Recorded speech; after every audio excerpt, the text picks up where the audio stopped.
Yes, thank you, Shireen. Good morning, everybody.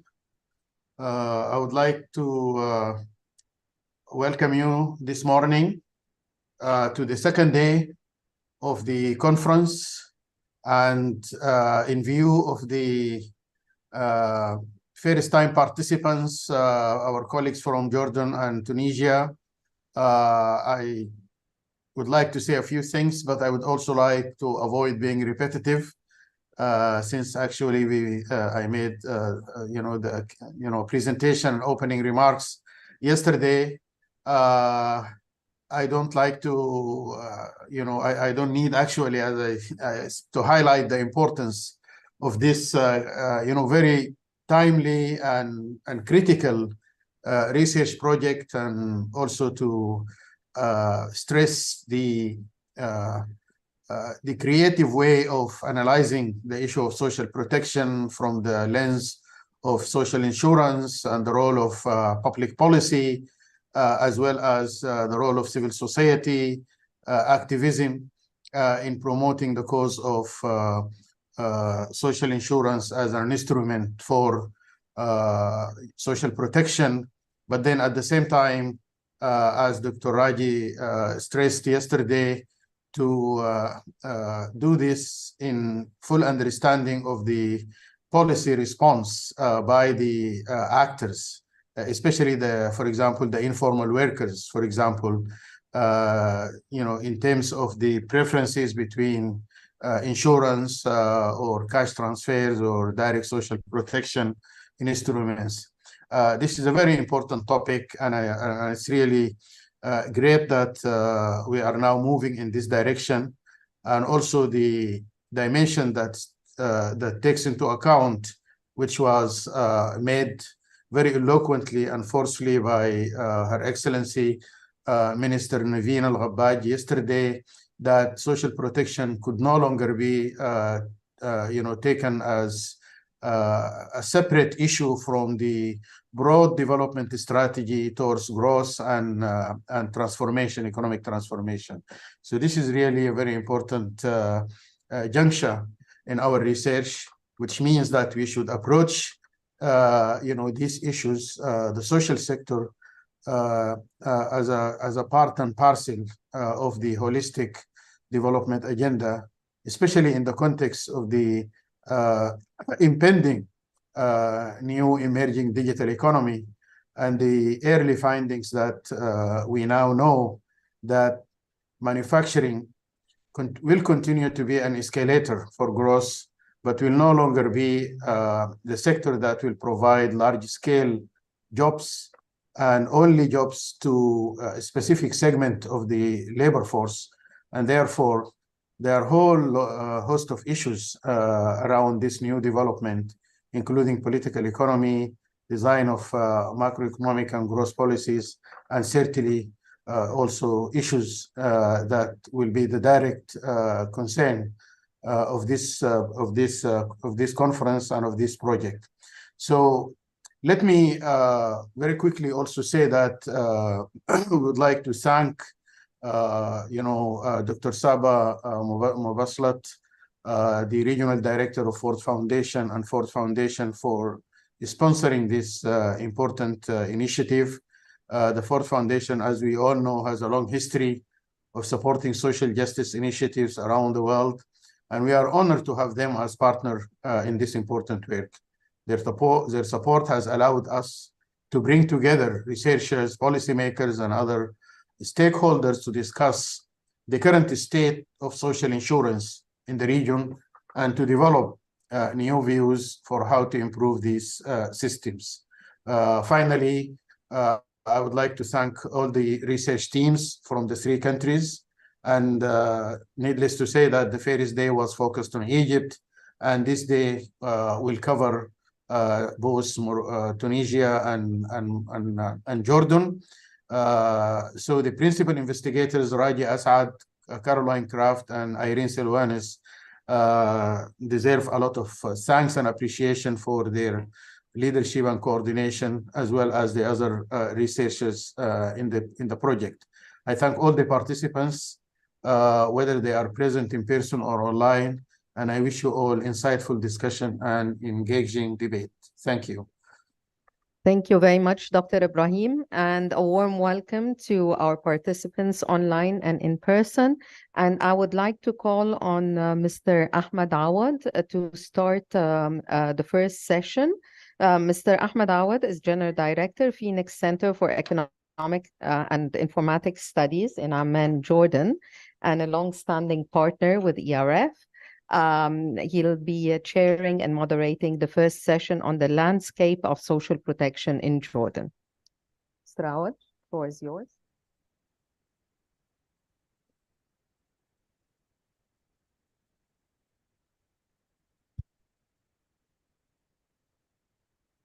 شكرا.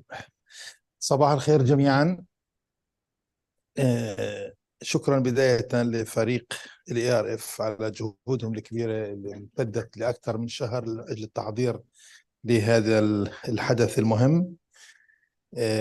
موضوع الحمايات الاجتماعية كما عملنا عليه منذ أكثر من عامين بالشراكة مع فريق الERF وبالشراكة مع العديد من الصديقات والأصدقاء في العديد من الدول العربية، جاء في سياق الأهمية الكبرى اللي بيحتلها هذا الموضوع في سياق منطقة مليئة بالفجوات الناجمة عن تطبيق سياسات اقتصادية أثرها كبير وجانب منها سلبي على منظومة الحمايات الاجتماعية المستندة إلى مبادئ وأسس حقوق الإنسان. هذه الجلسة حقيقة جلسة الأولى في هذا اليوم الثاني من المؤتمر، واللي راح تركز فيه على الحماية الاجتماعية في الأردن.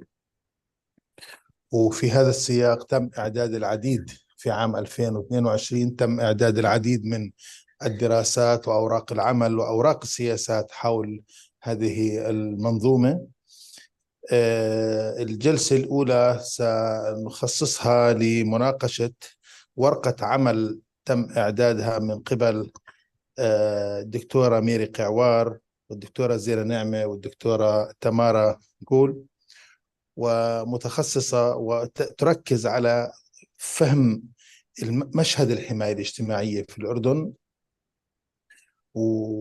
وحضور هذه الجلسة حقيقة لا يغني عن قراءة الورقة بكل تفاصيلها، لأنها تحتوي على العديد من المعلومات والتحليلات العميقة التي تبين مسار التحول في سياق الحماية الاجتماعية في الأردن. لن أطيل، كنت أتمنى أنه الصديقات معدات ورقة العمل الدكتورة ميري قعوار والدكتورة زينة والدكتورة تمارا معنا في هذه القاعة، ولكن كما ترون أجلس لوحدي والصديقات موجودات على الزوم. الدكتورة ميري قعوار معروفة لديكم جميعا وصديقة عزيزة، يعني قبل أن تصبح وزيرة للتخطيط والتعاون الدولي في الأردن قبل عدة سنوات، هي كانت المرجع الأساسي لنا جميعا في المنطقة فيما يتعلق بالحماية الاجتماعية، حيث كانت خبيرة للحماية الاجتماعية في منظمة العمل الدولية. والدكتورة تمارا كول أيضا هي تعمل الآن في معهد فيروي جونكر في ماستريخت، صح؟ وهي أيضا خبيرة في السياسات الإنسانية والحمايات الاجتماعية، وهي باحثة محترفة في هذا المجال. آمل من الصديقتين أنهم يقدموا ورقة العمل التي أعدوها خلال 10 دقائق لكل واحدة، أو يوزعوا 20 دقيقة فيما بينهما بالطريقة التي يرونها مناسبة. دكتورة ميري تفضلي. بإمكانك تتحدثي دكتورة بالعربي أو بالإنجليزي، أنت حرة. رح أتحدث بالإنجليزي، بس صعب الصباح كتير. الخير طبعا بالعربي لكل الأصدقاء والزملاء، وتحياتي للجميع بالقاهرة. أهلا بيكي. أوكي. Good morning, everyone. It's really a pleasure to be here in this conference, which culminates around maybe 2 years or less than 2 years of work on this project that focused on Jordan, Egypt, and Tunisia. This was a team effort, myself and Zina and Tamara. The paper focuses, just to explain, the paper focuses explicitly on social protection in terms of contributory and non-contributory programs provided by the government only. The intention was to have a broad overall landscape of all policies and programs in Jordan, and where we undertook a mapping. We used a framework to do the mapping, which is the social risk management framework, and the concept of what is a transformative social protection program. And we examined the Jordanian programs along these lines. Now, we fully realized that the paper was finalized over a year ago, so there might be some changes in data. There has been certainly some development in terms of the National Development Strategy and its implementation.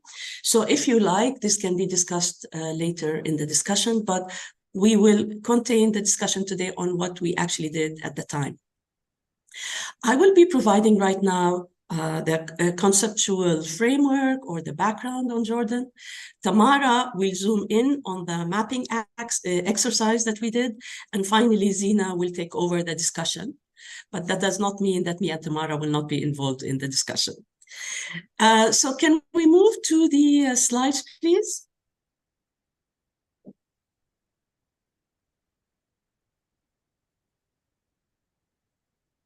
Okay, the next slide about Jordan. So in contextualizing social protection in Jordan, we focused on two interrelated aspects to inform our understanding of the evolution and the current state of social protection in the country, and how economic and social policies affected that.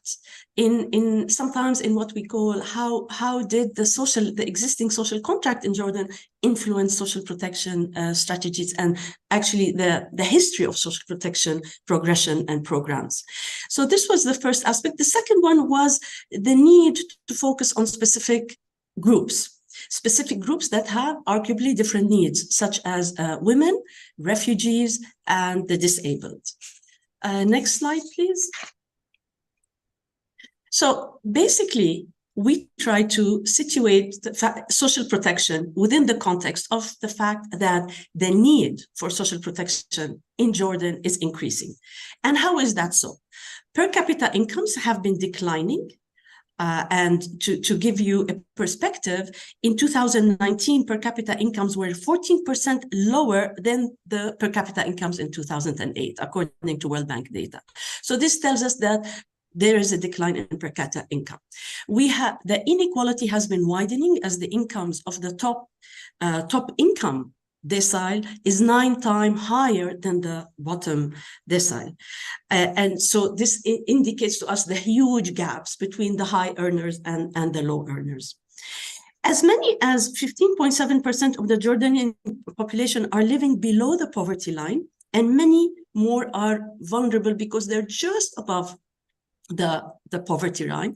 And this number of people increased, of course, with the COVID pandemic, those who are just above the poverty line, but we consider as poor. Now, the poorer the household, the more dependence on income from employment. So poor people don't have any other sources of income in terms of rent or other assets. Now, generally, there's a low economic participation among Jordanians. Men's participation rates have declined from 70% in 2010 to 63% in 2016. So all in all, today, 1 in 3 Jordanians of working age are employed, meaning that the number of people who have access to social protection is actually decreasing as we have decreasing economic participation rates. We know very well, I'm sure everyone in the conference today who knows Jordan, that the labor market is divided between the public sector and the private sector. And we argue in the paper that the large public sector is actually a form of social protection mechanism. Unemployment has been increasing over time. It's around 24% today. Of course, we know that we have a very small private sector. We have anemic economic growth, fast population growth because of population growth rates as well as refugees, and the coronavirus, which came as a contributing factor, and growth did not pick up after that. Now, for those who actually are working, wages are low, working conditions are difficult, and informality is high. Today, of all Jordanian workers, 33% lack social protection coverage. If we look at the agricultural sector alone, 97% lack social protection coverage. And we know that a lot of refugees as well as guest workers or foreign workers actually also lack coverage, although by law, migrant workers have the right to participate in the Social Security Corporation. Now, the last point is that most Jordanian households have only one working member per family. And we find that most of the unemployment comes from the lower income, which means, again, the need for social protection is unlikely to be reduced with changing labor market conditions. Taking all of the aforementioned into consideration, it is obvious that we need to widen social protection coverage in Jordan. Next slide, please. So, how are we going to be increasing this? The main challenge is the current development model. And this development model is about that public spending on social protection is basically on pensions and public sector employment. So it is very difficult to have any fiscal space for any changes in social protection if most of this bill is coming from public sector and pensions. Spending on social assistance has been erratic, if not decreasing, after 2014, and there has been a dramatic cut in subsidies. So basically, as I said, public sector employment and pension is crowding out any forms of other forms of social protection. And we do know, as I just said, that pensions do not constitute a significant part of the incomes of the lowest households. It is the high pensions at the top earning capacity that is actually consuming this pension bill. So this is in addition to erratic spending and scattered, uncoordinated measures in terms of social protection provisions, which Tamara will be elaborating on. Next slide. Now we focused on three groups: women, refugees, and people with disabilities. We know that women have a limited access to employment and income and partly because of related challenges concerning working conditions, equal pay, transport, childcare, but also the economy has not been growing and has not been providing the right jobs. So that is the main reason they're not working. We know that refugees, 78% of refugees are dependent on social assistance from donors. And this is really unsustainable. And finally, while we have a lot of laws protecting and empowering persons with disability, we find that there is very limited implementation of the laws. Next slide, and this would be my last slide before Tamara starts. So, a central point in our analysis was considering the National Social Protection Strategy. I am very glad that one of our commentators is Dr. Nisreen Barakat, who actually was the main architects of this strategy. Of course, it wasn't the first document on social protection, but it was very explicit on social protection programs. The strategy has three pillars: decent work, social security, and social security, social assistance, and the third was social services. Now, it was adopted in 2019, right before the pandemic. So the years of the pandemic, the government was trying to respond. Of course, there was an increasing need to align and coordinate and strengthen and widen social protection. And then the government was trying to adapt the strategy to the circumstances. A high-level coordinating body was established. But I think there has been significant coordination challenges. And the last I heard was that the government is even now planning to add a fourth pillar on crisis response. And if you like, we can discuss that in the presentation. And now, thank you so much. I will give the floor to Tamara. Thank you, Mary. So I will take over from here, and I will be presenting to you the findings that we have on the basis of the mapping that we conducted of the national social protection landscape, and also take you through the policy recommendations that we developed in the paper at the time that it was published, and some of the more recent changes. So when we look at social protection in Jordan, we find that it includes a multiplicity of national and international actors, comprising generally a comprehensive set of programs, which range from cash transfer scheme to subsidized tax exemptions and social services. In general, these programs can be categorized on the 5 key components, namely social assistance, social insurance, labor market interventions, food security and nutrition, and fiscal subsidy programs. And among the most prominent national actors are the National Aid Fund, the Ministry of Social Development, the Zakat Fund, and the Social Security Corporation. It is thus characterized by the existence of several funds, each attending to similar groups and/or economic sectors, and it already seems to be suggestive of a lack of an overarching system that is in place. So to understand the potential for further development in the implementation of existing social protection programs, we look at, I will be presenting to you today mainly the social assistance and the social insurance side, but generally we looked at 4 different categories, namely the regular social protection programs under the NAF, Ministry of Social Development and Social Security Corporation, the support programs provided by the NAF, programs targeted at refugees, and programs that were at that time set up to address the effect of the COVID-19 pandemic, which at the time of the paper was still quite prominently present.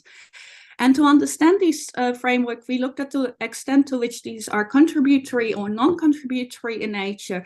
And we adopted the social risk management framework as a way of looking at it, because we argue that to tackle persisting structures and to address forms of inequality and poverty, you need to come to a transformative system. So it's important to understand to what extent schemes are protective, preventive, or promotive in nature in that regard.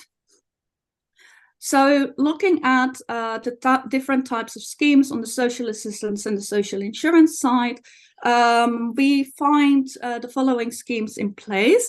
So under the National Aid Fund, 7 different types of programs are provided to Jordanian citizens, of which 2 are aimed at providing income security, 1 is aimed at the working poor, and 3 are aimed at addressing shocks resulting from natural disasters, loss of family members, or in case of immediate financial needs. And additionally, 1 program provides physical rehabilitation coverage. These type of programs are non-contributory and generally protective in nature. In addition, the National Aid Fund also provides the Takmili or the Takaful 1 at a time. However, this may be somewhat seen as preventive, as it seeks to provide for the working poor in the informal sector that are unable to contribute to the Social Security Corporation. The contributory social protection programs or the social insurance programs are naturally rather contributory in nature, and they're preventive as they protect they seek to protect individuals against certain type of risks, such as unemployment or in their old age. And then we have programs for community development and combating poverty, which are the handicapped affairs programs. One moment. I'm now going a little bit too fast. But then also under the National Aid Fund, there are several types of programs, such as the Handicapped Affairs Program, the Community Development and Combating Poverty, Family and Childhood Protection and Social Defense. The Community Development and Combating Poverty is generally promotive in nature, as it provides, amongst others, microfinance loans to support housing and income, whereas the other three programs are more protective in nature, as they provide support to vulnerable individuals through care services. And then we have support programs such as vocational education support for families, for children of families that are beneficiary of the social assistance programs, bread support, energy and transportation subsidy, as well as health insurance programs. Again, they primarily seek to enhance and protect human capital by fostering access to services, and as such, we can classify them more as promotive and preventive in nature. Now, when we look at the different types of groups that Mary referred to earlier, we find that women are only implicitly recognized within most of the categories for the recurrent and/or temporary financial aid. There is generally a limited access to employment. Jordan still has one of the lowest female labor force participation rate, and this also prevents our access to contributing to social insurance, as they're effectively not working, thus not contributing. At the same time, we find that refugees are largely dependent on social assistance from donors, and their access is shaped by national status, with a primary focus on Syrian refugees, which is also rather protective in nature. And then for the persons with disability, access is again shaped by national status, so directed at Jordanians. And if a person with disability is employed, there are more chances of being protected by the social assistance schemes, and they're rather protective as well as preventive in nature.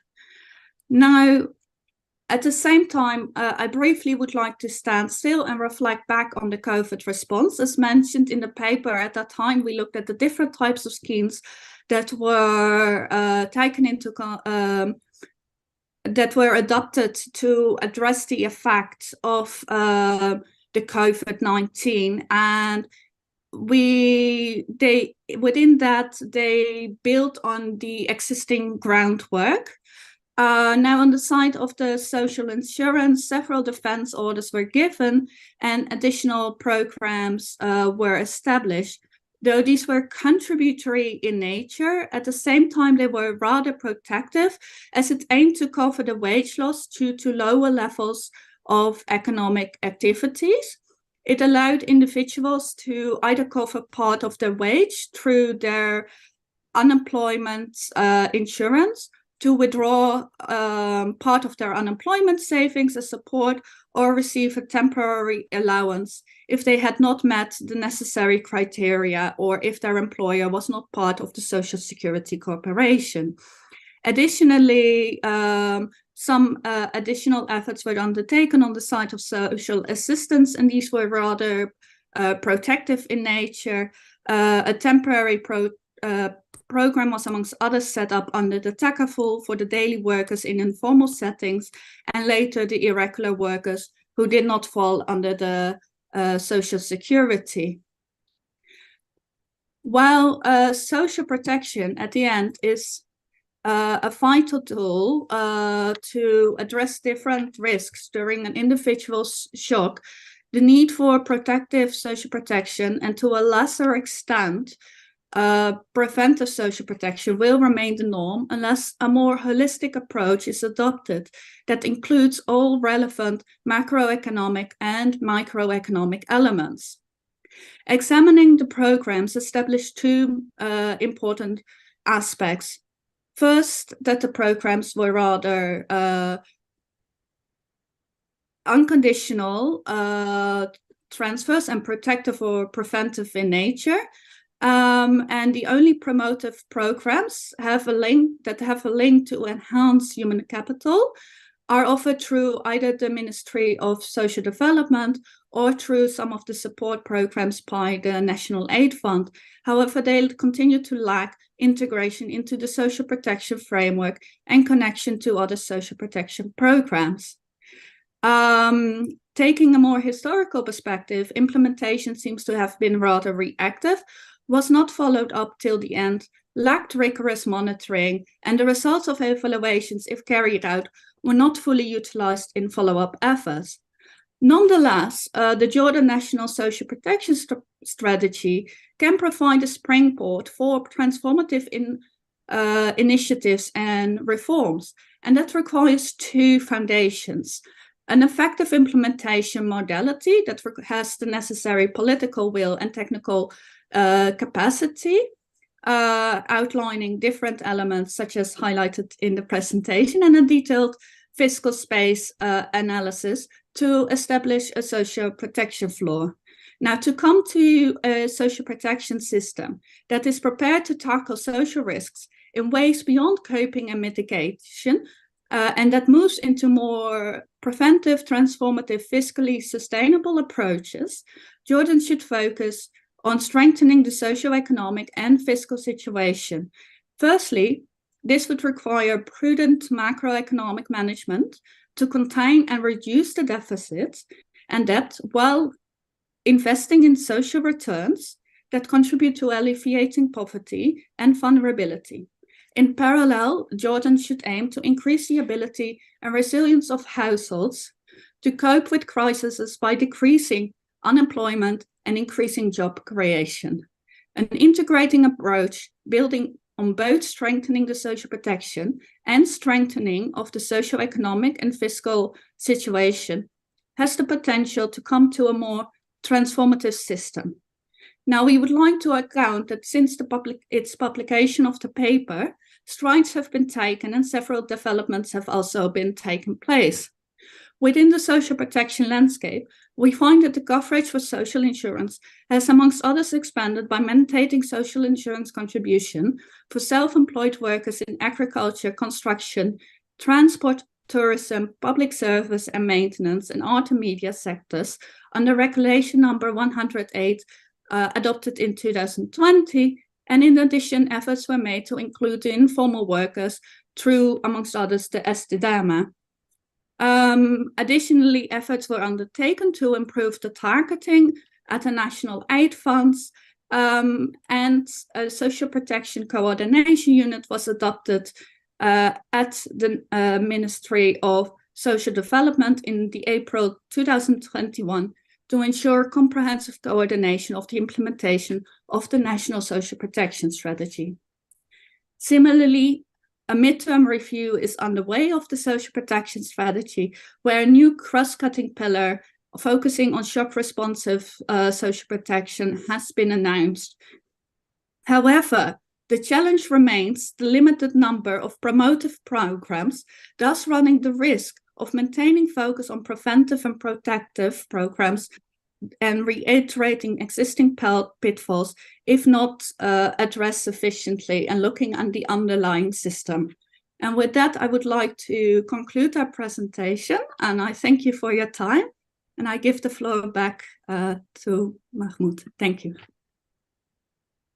شكرا شكرا تمارا وشكرا ميري على هذا العرض الشمولي. في متحدثات أخريات راح تحدث. دكتورة زينة، عندك مداخلة شيء ولا؟ أعتقد فقط الدكتورة. لا أنا شكرا جميعا. لا أنا بخلي مداخلتي لبعد طيب شكرا عشان لك. ما نضيع وقت. شكرا لك. الآن بدنا نسمع التعليق على المداخلتين القيمتين اللي تم عرضهم من قبل ميري وتمارا، ومعنا الأستاذة نسرين بركات، ومعنا الأستاذة حنين السيد. نسرين بركات يعني كنا نتمنى تكون موجودة هون. خبرتها تنظيرية تحليلية وممارسة في ذات الوقت، يعني هي وزيرة سابقة للتنمية الاجتماعية، انخرطت ببرامج الحماية الاجتماعية بشكل مباشر، وهي أيضا قائد فريق إعداد الاستراتيجية الوطنية للحماية الاجتماعية، واللي تشرفت أني أكون أنا إلي مساهمة بسيطة في اللجنة الفنية. وحاليا هي تشغل موقع أيضا لا يقل أهمية، هي المدير التنفيذي للمنتدى الاستراتيجيات الأردني. أستاذة نسرين تفضلي، ولك الحق أن تتحدثي بالعربية أو بالإنجليزية. شكرا جزيلا أستاذ أحمد للتقدمة، وإحنا مش معك لكن قلوبنا معكم. أنا إذا سمحت لي بحب كمان أتقدم بالشكر لفريق الERF وللدكتور إبراهيم. سمحوا لي أني بهذه من خلال هاي الفرصة أني أعلق على الورقة اللي هامة جدا بصراحة، وهي قريبة جدا موضوعها من قلبي، لأنه هذا المجال أنا كتير بحبه. إذا سمحت لي أنا بحب أنتقل اللغة الإنجليزية. يمكن عديت النقاط بهذا الشكل، وبحب بداية أني أتشكر القائمين أو المؤلفين لهذه الورقة وعلى إعدادهم. صراحة الإفورت اللي حطوه في وضع وتحليل هاي الورقة وبالفريم ورك اللي استخدموه. هم طبعا في هذا المجال معروفة خبرتهم، وأنا بشرفني جدا إني أكون أشارك معاهم. أنا مش رح أكون معلقة قد ما إني رح أشارك صراحة بعض الأفكار على الورقة. Dear colleagues, we in the Arab world as if we are riding a roller coaster. As soon as we get out from one challenge, we are faced immediately with another one, which is more difficult even. In our region, to be honest, we need a break to be able to create sustainable and strong economic growth. This is the only way to materialize gains on the ground for our people. And that's why I believe a comprehensive social protection policy in our region is very much needed, and maybe more needed than ever before. Allow me to delve into my comments on the paper, and here I would like to start by really thanking the authors for their efforts in putting this interesting piece of work together. It is a well-written paper in terms of coverage, argument, presentation, and conclusion. The paper aims at achieving three objectives. To provide an overview of the formal, contributory, and non-contributory social protection programs through focusing mainly on Social Security Corporation and NAF, and to a less extent perhaps on the Ministry of Social Development protection programs. It also aimed to contextualize and examine existing programs and present a comprehensive gap analysis by utilizing, as I mentioned earlier, a social risk management framework and the concept of transformative social protection. And finally, the paper discusses the way forward for social protection policy. In general, I tend to agree with the paper assessment. I actually fully agree with the paper assessment that Jordan has been wrestling with many challenges, including the rapid increase in population, modest economic growth, rising public debt. These and many other challenges have led to a worsening of poverty and unemployment. The impact of the pandemic and the continuous influx of refugees have only added up to these challenges. And to address these issues, I agree with the authors that Jordan needs to undertake transformative change on both ends. the economy, and the social protection system. Enhancing economic performance requires improving macroeconomic management to contain and reduce the deficit and debt. Also, it requires to enhance the role of the contribution of the private sector to the economy, which ultimately will increase revenues. As was mentioned earlier by Dr. Mary, the stake of the private sector is very small in the economy. Meanwhile, more transparent approach is really needed to ensure efficient, effective, and impactful social protection system.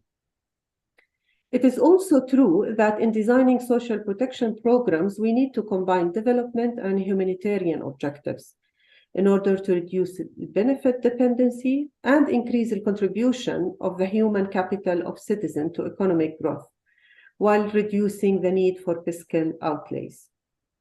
And indeed, yes, the National Social Protection Strategy of Jordan has paved the way for establishing a social protection floor. This is evident from the recent midterm review report of the strategy. However, to break cycles of intergenerational poverty, considerable challenges must be addressed and adjustments must be made to existing systems. This actually would include, as was mentioned in the paper, effective implementation modality of the strategy while ensuring the necessary political will and technical capacity, and also detailed analysis of fiscal requirements for establishing a social protection floor. After all, the only way to move forward is to enhance public revenues and improve the effectiveness and efficiency of the public spending, as I mentioned earlier. Having said that, I would like really to argue some of the findings, or perhaps counter-argue, that Jordan is still in reactive and shock-responsive approach with regards to its income security programs. This judgment, in my view, ignores the fact that the government is implementing a number of programs which bear a decent part of the costs on its citizens, such as the free education, health services, especially for the vulnerable groups, higher education fund for poor students, and the housing programs for poor and middle-class segments of the population, among other programs. All these programs come under the third pillar of the strategy, the social services, which is called Tamkeen. However, this pillar was excluded from the scope of this paper. At this point, I would like to mention that according to recent studies on poverty, cost and availability of transportation is still a big challenge for poor. It is an impediment for their employment opportunities and also for local development at large. Also, I would like to argue that we need to have a holistic assessment of social insurance programs under the various umbrellas. Professionals, for example, are covered by the retirement funds under the Professional Syndicates Social Protection umbrella. Such programs need further assessment in terms of sustainability coverage and type of protection provided. For example, these funds do not cover energy, maternity, or unemployment. Such assessment is very much needed to ensure a comprehensive national social insurance system in place. And today, while we are witnessing an issue around the sustainability of these funds, there is a big risk of vulnerability associated with them. Moreover, careful consideration should be taken while cutting fiscal subsidies in order to finance the social protection system. As was presented by Dr. Mary, when subsidy was lifted, it did not go into social protection programs, or at least the rate of fiscal subsidy, the amount that was saved, let me put it like this, from the fiscal subsidy was not as much or near to the amount that was put for social protection programs. However, most subsidies, we know that already were eliminated, except those on water, electricity, animal fodders, and liquid gas cylinders for domestic use. Lastly, allow me to emphasize on some challenges and suggest perhaps the way forward to tackle them based on the National Social Protection Midterm Review paper. Some of the points were already mentioned in the paper. First, Jordan needs to align the social protection priorities towards implementing the strategy.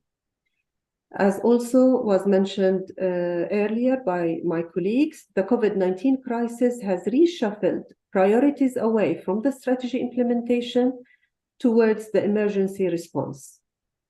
Second, in the current revision process of the strategy to align it with the economic modernization vision, Jordan should enhance the inclusivity of the social protection sector in Jordan as it excludes refugees.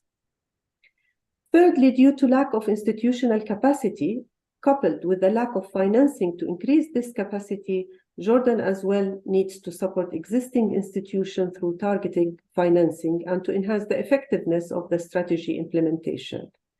They cannot rely on donor support in capacity building, and we are seeing that it's not really effective in that sense. Also, fourthly, coordination among various implementing partners should be enhanced by spreading awareness, defining roles and responsibilities clearly, and closing legislative gaps.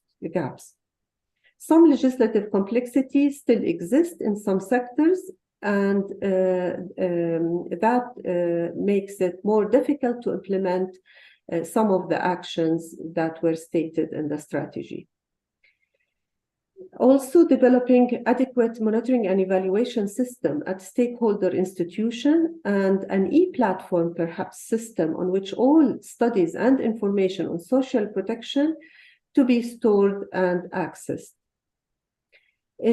Finally, to involve the participation of NGOs and the private sector in the implementation of the National Social Protection Strategy.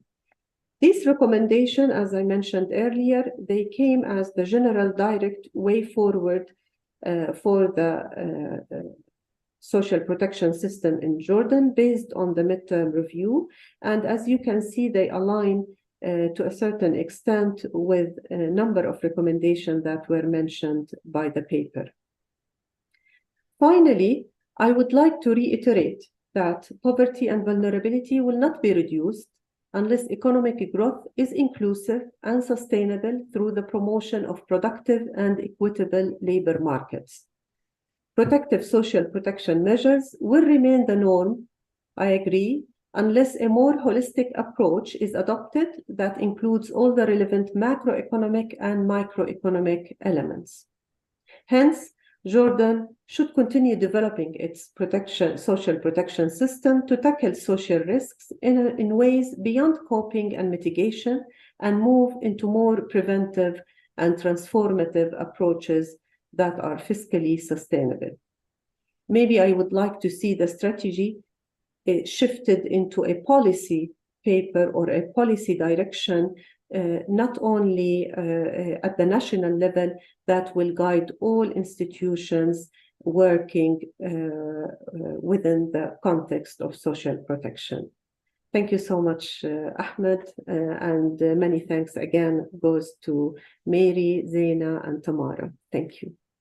شكرا أستاذ نسرين على هذه القراءة الثاقبة لما جاء في الورقة اللي تم عرضها من قبل ميري وتمارا.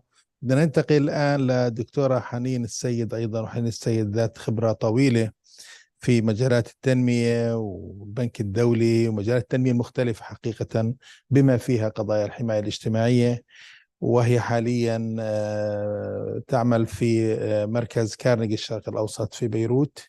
نأمل دكتورة حنين أنك تلتزمينا هيك ب7 إلى 10 دقائق، وتفضلي. صباح الخير وشكرا جزيلا. أحب أشكر الERF على الدعوة الكريمة، ومثل زملائي السابقين خليني أنقل للغة الإنجليزية. So thank you very much to the ERF, and I want to note and congratulate the ERF for having an all-women panel and sticking with the gender balance or imbalance in this case. There is no gender balance here. So, and good morning to everybody in the room in Cairo. I wish I also could be there and to meet some old friends in person. But really, it's an honor for me to be invited, and thank you very much, and to be on this wonderful panel. I won't have a whole lot more to say than what's added. First, I want to say that this is a really informative paper. It's very comprehensive. So I congratulate the authors, Mary, Zaina, and Tamara, for this work. Obviously, it's clear that it took a lot of time and effort, and I can imagine that the mapping, which is a core value added in this paper, must have been what would not have been that easy, given the multiplicity of programs and social protection in Jordan. In a way, I'm not surprised because when my experience in Jordan, which now was over the last decade, this was always an issue that while Jordan spent a little, but relative to other countries on social protection, with the exception of on the pension program, the issue of fragmentation and multiple program was there. And of course, since COVID, this has increased. Now there's a reason and a logic for that. Of course, all countries in the world had to expand or increase their programs to assist with the COVID impact of COVID. And now is the time, as some of the speakers already been saying, and Dr. Nesreen, to look at them and see where possibly there can be more consolidation and coherence going forward. I also want to say that Jordan, it's clear that already has taken some very important reforms in social protection over years, beginning with the reform of the NAF maybe 20 years ago. And continues to seek for better and improved social protection, including the reforms that it did in the Social Security Corporation, introducing maternity benefits. These are really among the leading reforms in regions. So this is all very good. And as the paper notes, Jordan already has a lot that it can build on going forward. One thing, by the way, I've noted, and I might have missed that, but there is still no updated poverty survey or new highest in Jordan. If the last one is of the one pre-COVID, this really remains a miss. And maybe the paper, and I don't know if your plans are to even do more, to do revisions, but in any case, I think the issue of data must further be highlighted and stressed, that updated poverty analysis and surveys really need to be conducted. I know this is also a priority for the ERF. Using the social risk management framework is a good one, developed by the bank some years ago, and also adding to it more the transformative approach. And I think that also provides a good way of assessing the mapping or using the mapping. But I guess what I'm not clear is the balance between, what is the paper saying about the balance between the approaches in the social risk management framework, i.e. how much protection versus prevention versus promotion versus transformative programs. Now, I think it does imply, or maybe quite clearly, that Jordan spends too much on protective and preventive, and more needs to be done on promotive and transformative. But I'm missing why. Is it because ultimately the objective is poverty reduction or inequality, and therefore promotive and transformative is better at that? So that's the link that I'm missing in the paper. Why more transformative and promotive? And this probably requires a bit more of like an analysis, assessment, or evaluation of the programs, which the paper doesn't do. Understandably, this would be a very big task, but nevertheless, there have been some work already done, for example, evaluating Takaful, program Takaful, and how it has reduced poverty, and it's been quite effective for understanding some of the World Bank recent evaluations. So should Jordan be using more of that, because that would more of such programs expand Takaful and the reforms it it entailed in terms of targeting methodology and the like, because ultimately the objective of poverty reduction could be helped through that. So this is what I'm missing in terms of using this social risk management framework. But otherwise, I think it's in the right path. But again, it might have been beyond the paper's ability to do more evaluation of the programs, but maybe relying on what already has been done, and possibly recommending more explicitly the need to evaluate these different programs from a perspective of poverty reduction or inequality and what have you. So that's a point. Now, another thing maybe I'm missing, and again, really, this, I think the paper is really very comprehensive, but I'm missing a discussion on delivery systems. I think all of us who work in social protection know how important they are. And actually, Jordan has done quite interesting things with the National Unified Registry. Your Excellency, you have been, of course, overseeing this. And this is very positive, really good things, and it's not highlighted. And I think also Jordan in digital payments, for example, is one of the leaders in the region. I mean, I worked on this in Lebanon after I finished working on or stopped working on Jordan, and it's such a struggle. And I always would point to what Jordan has done in digital payments. So I think these need to be highlighted as very important going forward across the board for social protection, and would be a very, very added value.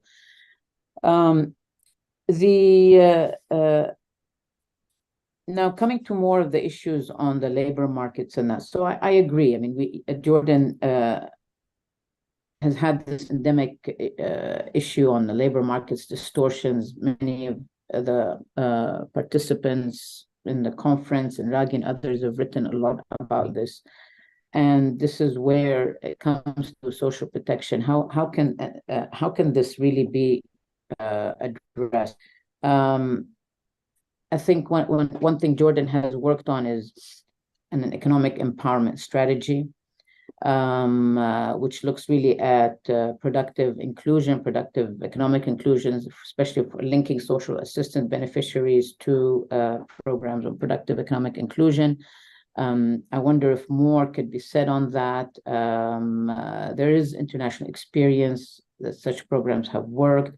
Of course, they require a lot of heavy implementation focus and attention, but that could be maybe one of the things that could be highlighted further in the paper, moving in that direction. I also, on the fiscal side, the paper also highlights that, Dr. Ernestine also mentioned this, couldn't agree more, looking more into savings from the subsidy reforms. Jordan has also already taken steps towards that, but there is more. We know that in electricity and water subsidy, there is more work that could be done there, where reforms can be undertaken, and the savings from that subsidy can be used for expanding social protection. And I fully agree with that direction in the paper. All in all, I really want to say that and as Dr. Ibrahim mentioned in the beginning, it's really important to be linking social protection with overall macroeconomic reforms, and to keep that in there, whether it's through budget support operations that different organizations international organizations are supporting. Keep the focus on that,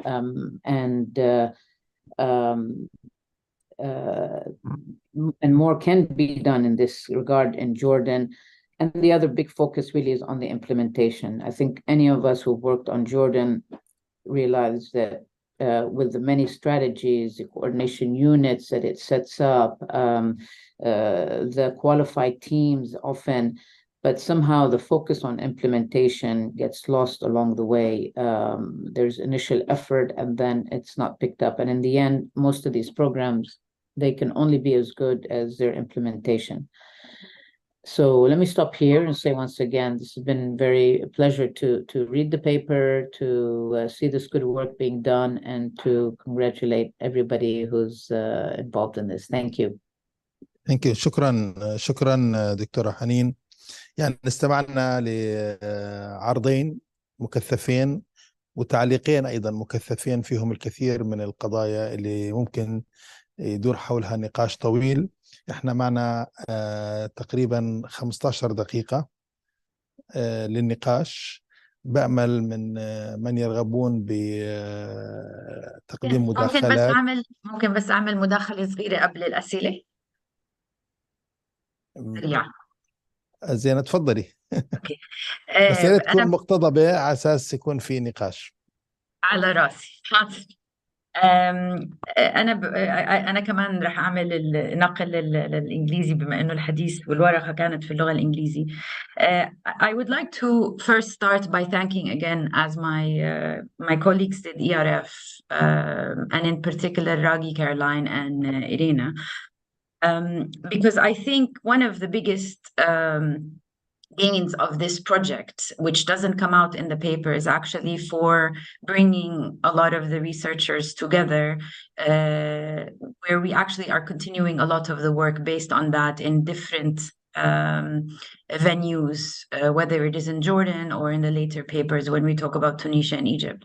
So I think sometimes we talk so much about the details of the paper, but we forget that actually us coming together and collectively thinking about solutions for the future is also a byproduct of this exercise. And I really want to thank the team and ERF for all the efforts that they have done, but also the supporting team. And it's really an honor to be part of this community. So, and I think I speak on behalf also of Mary and Tamara when I say that. Just a couple of very quick comments on what has said. And first of all, with Nisreen, thank you so much for what you said. I could not I could not agree more. And maybe a quick answer about looking at why are we in the situation that we are in Jordan, considering that we have done so much. And Jordan, as you said, comes as a very strong example of what can be done with its with the limited resources, with the situation of the demography. And I would quote Nisreen's comment at the beginning: we have been on a roller coaster with no break, for taking a breather to just stop and say, okay, what do we do now? And I just want to stress a very important point, and I think this is something that we should base our future discussions on, and maybe taking it also from the point of Dr. Ibrahim at the beginning.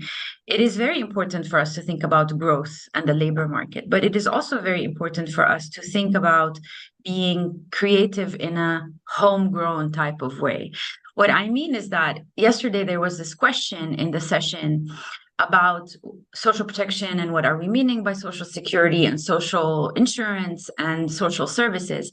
And we do have to recognize our discourse in social protection does come for a large part from the industrialized notions of how social protection has been developed. So we look at Bismarckian models, Beveridgean models. We also look at, old poverty laws in England. But in the Middle East, we also have a history of social protection that is also seldom discussed in the narrative, and it is different. We do have a paternalistic social protection that has been historically embedded in the notion of how state building took place, Islamic structures.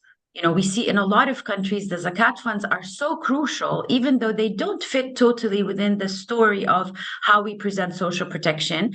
We try to put it, but in a lot of countries, it's important. In some countries, it's not important in the Middle East.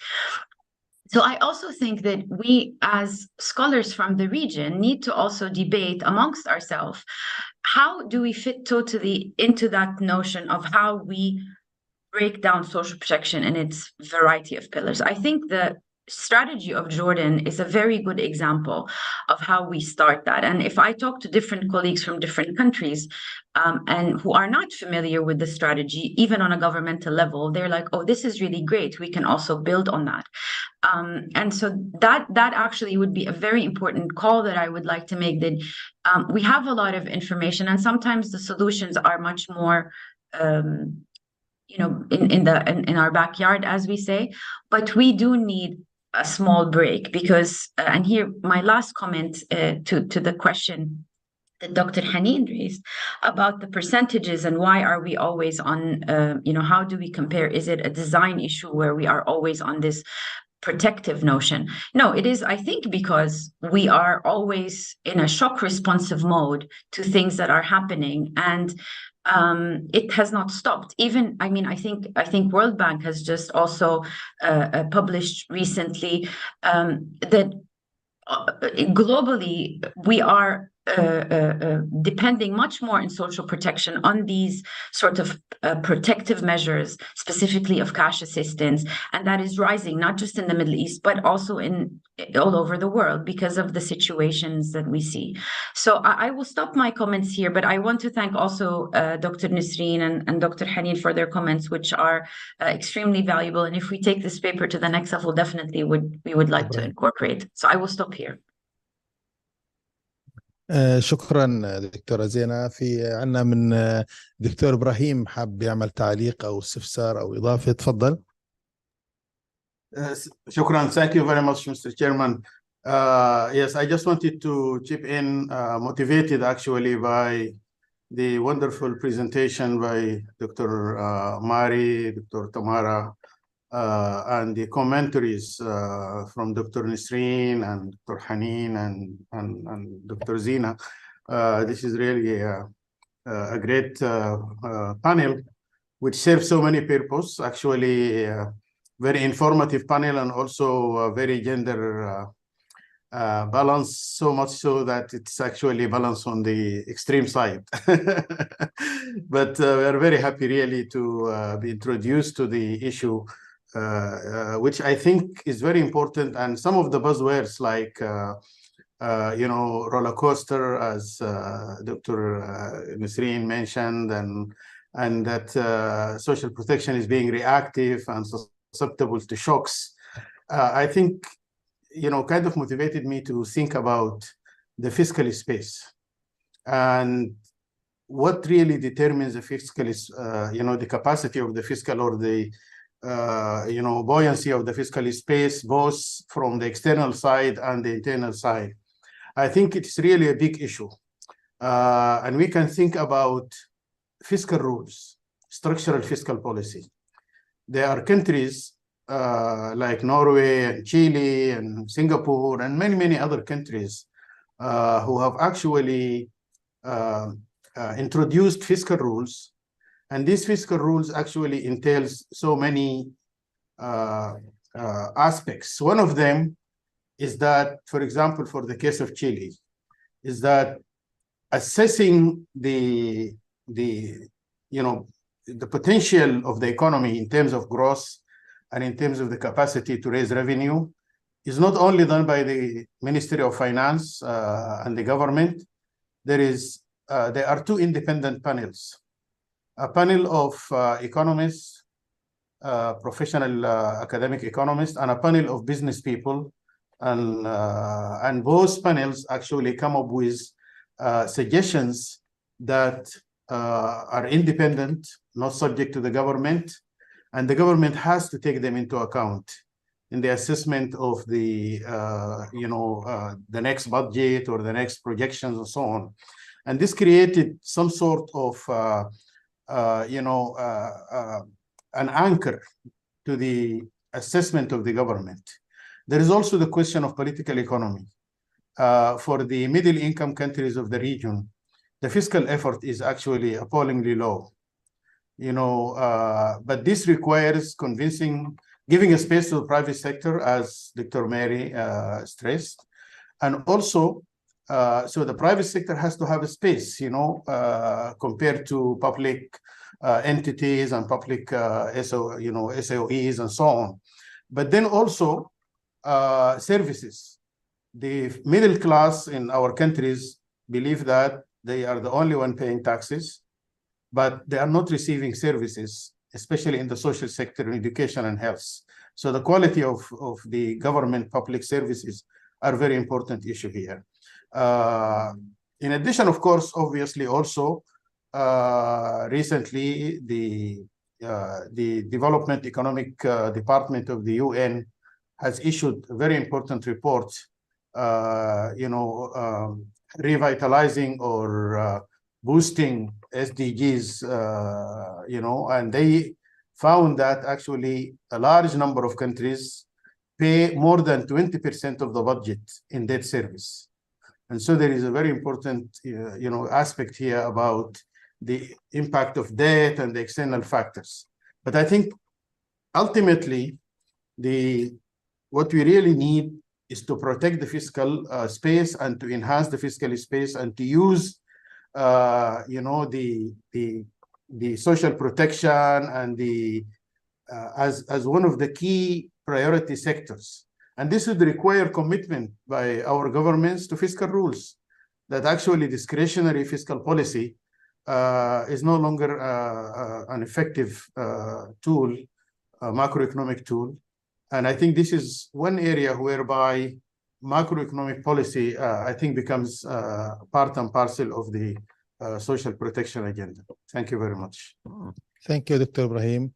I don't know, Shireen, if we have time or if we can extend the session 10 minutes more to take some. I don't know. How can we discuss it? Okay. إذا في أي ملاحظات، إذا في أي استفسارات، وإذا في شيء أنا عندي.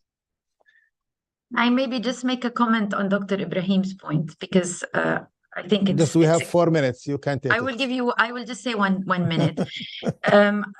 I think this is really the key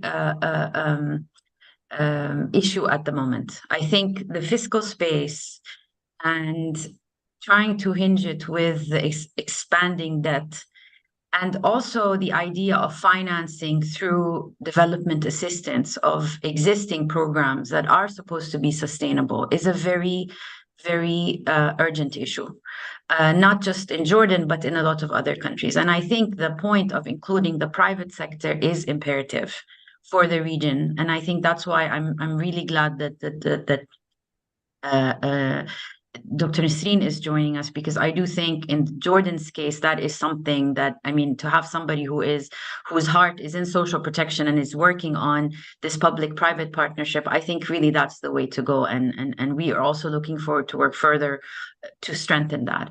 I do think the example of Chile is really great, because I do think this is something that we should start to think about. And it is, the next step is that. And I really hope that with ERF, we can start to think a little bit, also including not just the economists, but also the political scientists and the sociologists into this discussion of how can we think together about fiscal space and, the future development models for the future generation. So I want to thank you, Dr. Ibrahim, for this comment. I will stop. Thank you. I think we have just 1 minute. I prefer to close the session in order to proceed for another sessions. Thank you for all your participants. شكرا جزيلا للدكتورة ميري ولدكتورة تمارا والدكتورة نسرين والدكتورة حنين، وشكرا للدكتورة زينة، وشكرا لكل المعلقين، وشكرا. Thank you very much for a very rich discussion. Before we move to our next session, to Tunisia, we need to give a hand of applause to the presentation. It's always a challenge making that link between in-person and online. Thank you very much, Mr. Awad. We move directly to our next session because, again, we've got our commentators online. So I ask Professor Heba Lisi, who's going to be chairing the next session, to come up, and Professor Raghi Asad, who's going to be helping with the presentations. Professor Heba Lisi is Professor of Statistics at Cairo University, Faculty of Economics and Political Science. And as they join the panel, I just want to remind you that we have a wealth of information that's been generated as part of this project. All the papers are accessible online. They're also accessible on the event page, and for our participants who are here with us, and also those online, on the agenda, there's direct QR code that would take you straight to the relevant publication. So again, thank you to the team, and Dr. Heba, the floor is yours.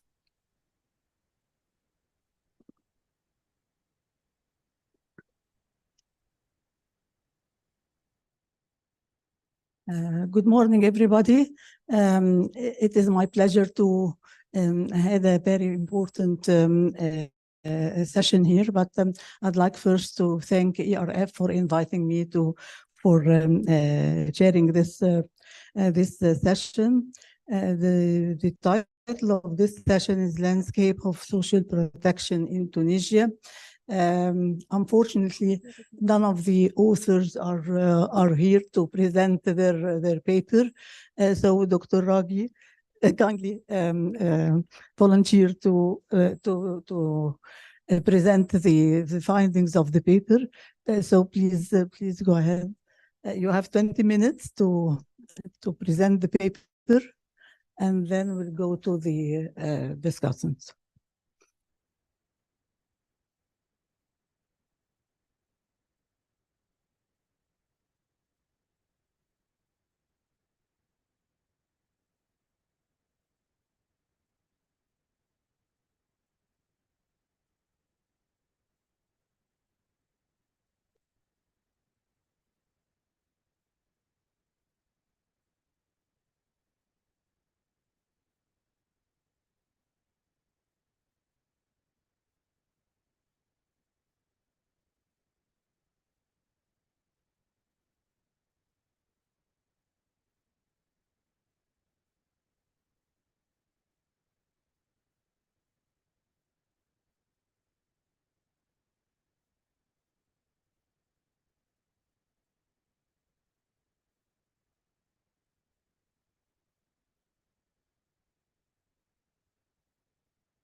Morning, everyone. So I have the challenging task of presenting this paper on behalf of the authors who are not here. I had read the paper and but only got the presentation yesterday. So rather than go through all the details of the presentation, I'm going to try to summarize to some extent. The Tunisian case is very similar in some ways to the Jordanian and the Egyptian case that we have been discussing over the last day. And the challenge that that Tunisia is facing is to offer a fairly generous, a fairly comprehensive system of social insurance, but to be able to do that in the context of a fairly narrow base of contributors who have access to formal employment and are able to therefore contribute to that social insurance system, which is quite expensive, and at the same time provide protection for the poorest in the population who are not included in that social insurance system. We have similar challenges in all three countries, with a system that's designed to be fairly generous, based on developed country models, but a society and a labor market which looks very different in terms of the proportion of the population that can make use of that system. So this paper is going to try and give an overview of first the contributory social insurance system, and then try to identify the gaps and areas where the policy can improve on that. So to start with the contributory system, as I said, Tunisia is one of the more advanced social insurance systems in the workers and one for private sector workers. There are lots of acronyms in this presentation. I'm not going to be able to say them all, but I'm going to try to keep track with you so that we don't get confused with these acronyms. But these are the two social insurance funds, and they cover old age insurance, which is retirement benefits. They cover disability or invalidity benefits in case people become disabled during their working lives.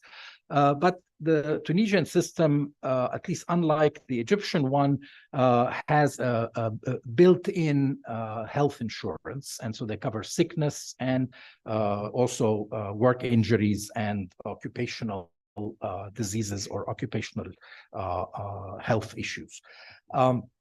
It also adds, which is not listed here, but I can tell from later on in the presentation, some maternity leave provisions that are also funded through the social insurance system. Now, the system, as I said, has this health insurance aspect, which is administered by CNAM, which is the National Health Insurance Fund. And so the social insurance system is supposed to finance the health insurance from the contributions. And this is actually quite a large coverage. The public health insurance system in Tunisia covers about 70% of the population, which is very, very high for a developing country like Tunisia. And they also do the workplace accidents and occupational disease coverage. But we will see that part of that system is highly stressed financially because the social insurance system, due to its inability to collect enough contributions, is unable to send the transfers that are necessary to the CNAM. So that is the contributory, the social insurance, the formal system where people contribute and get benefits. Tunisia has also a well-developed non-contributory scheme, which is for social assistance to people who are not part of that formal employment and therefore do not make contribution to the social insurance system. And it consists of cash transfers, like we had in the case of both Egypt and Jordan, which are targeted to the poor, medical assistance programs, which are going towards the poor who receive the cash transfers, as well as a larger group of people who are close to being poor but get access to subsidized medical assistance.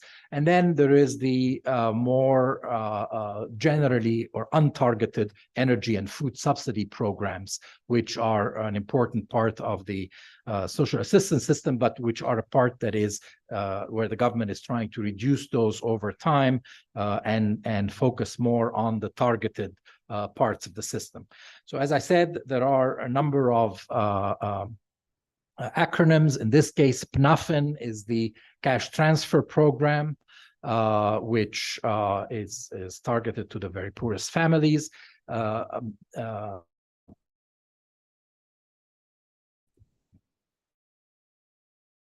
IMJ1, or that is also targeted to the poorest families that receive PNAFIN, and IMJ2 is the medical insurance or reduced medical, subsidized medical insurance system. IMJ1 is free, IMJ2 is reduced cost, and that's targeted to the group of people who are not quite eligible for the cash transfers, but who are eligible for these subsidized. And then the general compensation fund is used to do the food and energy subsidies. So the non-contributory system is managed by the Ministry of Social Affairs, but also cooperates with the Ministry of Education and Ministry of Health, with the Ministry of Commerce managing the Universal Food and Energy Subsidy Program, which is fairly expensive. So here you get a sense of the evolution of these non-contributory systems. So PNAFIN, the blue bars, have increased quite substantially from 1987 to 2019. In fact, now the cash transfer value is about 45% of the minimum wage, the official minimum wage in Tunisia. And it is being received by, in 2020, about 260,000 families in Tunisia were receiving this cash transfer. So this is similar to the Takaful and Karama program in Egypt, which has been growing quite a bit in recent years as well. And there's also an additional allowance that families with children in school will receive as well. So that's the cash transfer program. As I mentioned, the IMJ, which is the medical assistance, there is a free component, and IMJ1, and then there is a subsidized component, IMJ2, and it's based on income thresholds to be able to be eligible for these. But they allow for access to healthcare in public hospitals at either free or subsidized prices. And they covered quite a significant portion of households, with IMJ2 covering about a fifth of households in Tunisia, compared to about 8% of households covered by the totally free program, IMJ1. Now, the schemes, besides these cash transfers and medical assistance programs, are the usual food subsidies and energy subsidies. And as you can see here, the blue is the food subsidy, the orange is an energy subsidy, and the gray is a much smaller transportation subsidy. That there was a big increase as a percent of GDP in expenditure on these subsidies right after the revolution, peaking in 2013. And then there was an attempt to cut down the load of the burden of the food and energy subsidy. But as you can see, around 2017, it started going up again. And 2020, during the pandemic, it had reached levels that were close to the peak in 2013. So the attempt to move away from generalized subsidies that are not targeted has been faced with limited success. So let's talk about the challenges that are facing the system in Tunisia. The first challenge is the fiscal challenge, which is that the two contributory schemes experience an imbalance in their financial results. And this imbalance has grown tremendously. So roughly 1 Tunisian dinar is about 30 US cents. So you divide by 3 if you want to get these numbers in US dollars. But you can see that the deficit has grown dramatically from 2005 to 2016. And the imbalances are both in the public and the private systems, and basically they result from the fact that people are living longer, and so require pensions for a longer period of time, and that has not been the contributions have been adjusted to reflect that, and also that currently the transfers, the pensions are much more generous than what the contributions are able to cover. And then you have also on top of that the economic slowdown and rising informality with high unemployment, which reduces the contributions through formal employment. And then the final challenge, which is one that is faced in all 3 countries, is that employers tend to underdeclare the wages of workers that is subject to social insurance. And we saw an attempt, at least in Egypt, to try and deal with that by raising the minimum insurable wage. But while that helps in the financial sustainability on one end, it tends to make it unaffordable to more and more employers, and you get you pay the price in terms of reduced coverage. So the same sort of issues, I think, exist in Tunisia. So, of course, to cope with these financial pressures, as I mentioned earlier, there's been reduced transfers to the health insurance system, the CNAM, and basically the inability to contribute the social insurance portion to the health insurance system, which puts a lot of fiscal pressure and the need for government to then subsidize that health insurance system. There are also a number of issues having to do with inequality in access to social benefits and healthcare services, with the public system being more generous than the private sector system. For instance, maternity leave provisions, they get 1 month in the private sector. Women who take maternity leave get 1 month, whereas in the public system they get 2. The replacement wage during retirement for the pension is a lot lower in the private sector than in the public sector, which they get the full pay during maternity leave, where women in the private sector get only 67% of the average daily wage.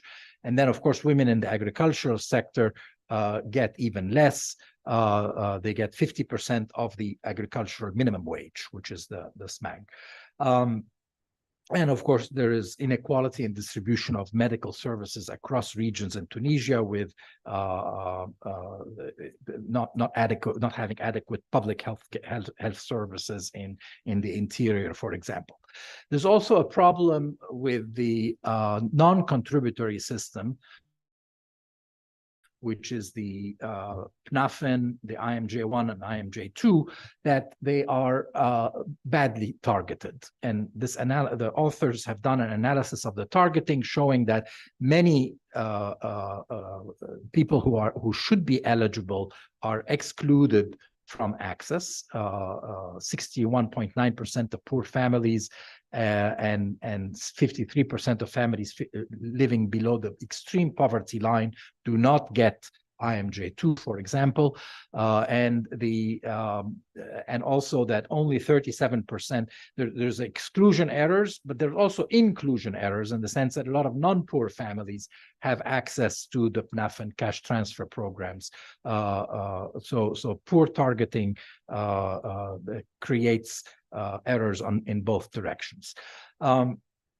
And the authors also say that the system does not provide full protection, and in particular, protection against unemployment is not included in the system, and they are saying that that's a gap, at least in the source of protection that are needed, protection from lack of employment. So there's no unemployment insurance system in the case of Tunisia.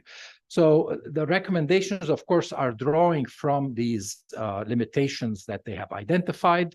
Of course, the first one is the fiscal issue, to bring the social security funds out of their financial deficit.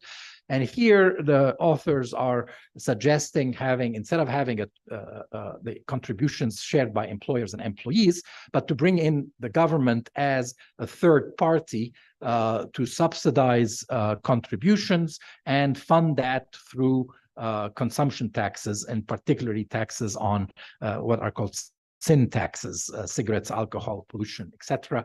And again, that comes back to the issue of fiscal space, and whether the fiscal space is sufficiently there to be able to raise the revenues for the government to come in as a co-contributor. Now, of course, they also talk about increasing the number of contributors by integrating informal workers. Well, that is the $64 million question. How do you do that? And so I think that now there is, so they say there's a need to encourage informal workers to participate. Well, that depends on the design of the system and to the extent to which you can detect who the formal workers are, and then give them sufficient incentive to participate in the system, possibly with a government subsidy of their contribution rates so that they can join the system.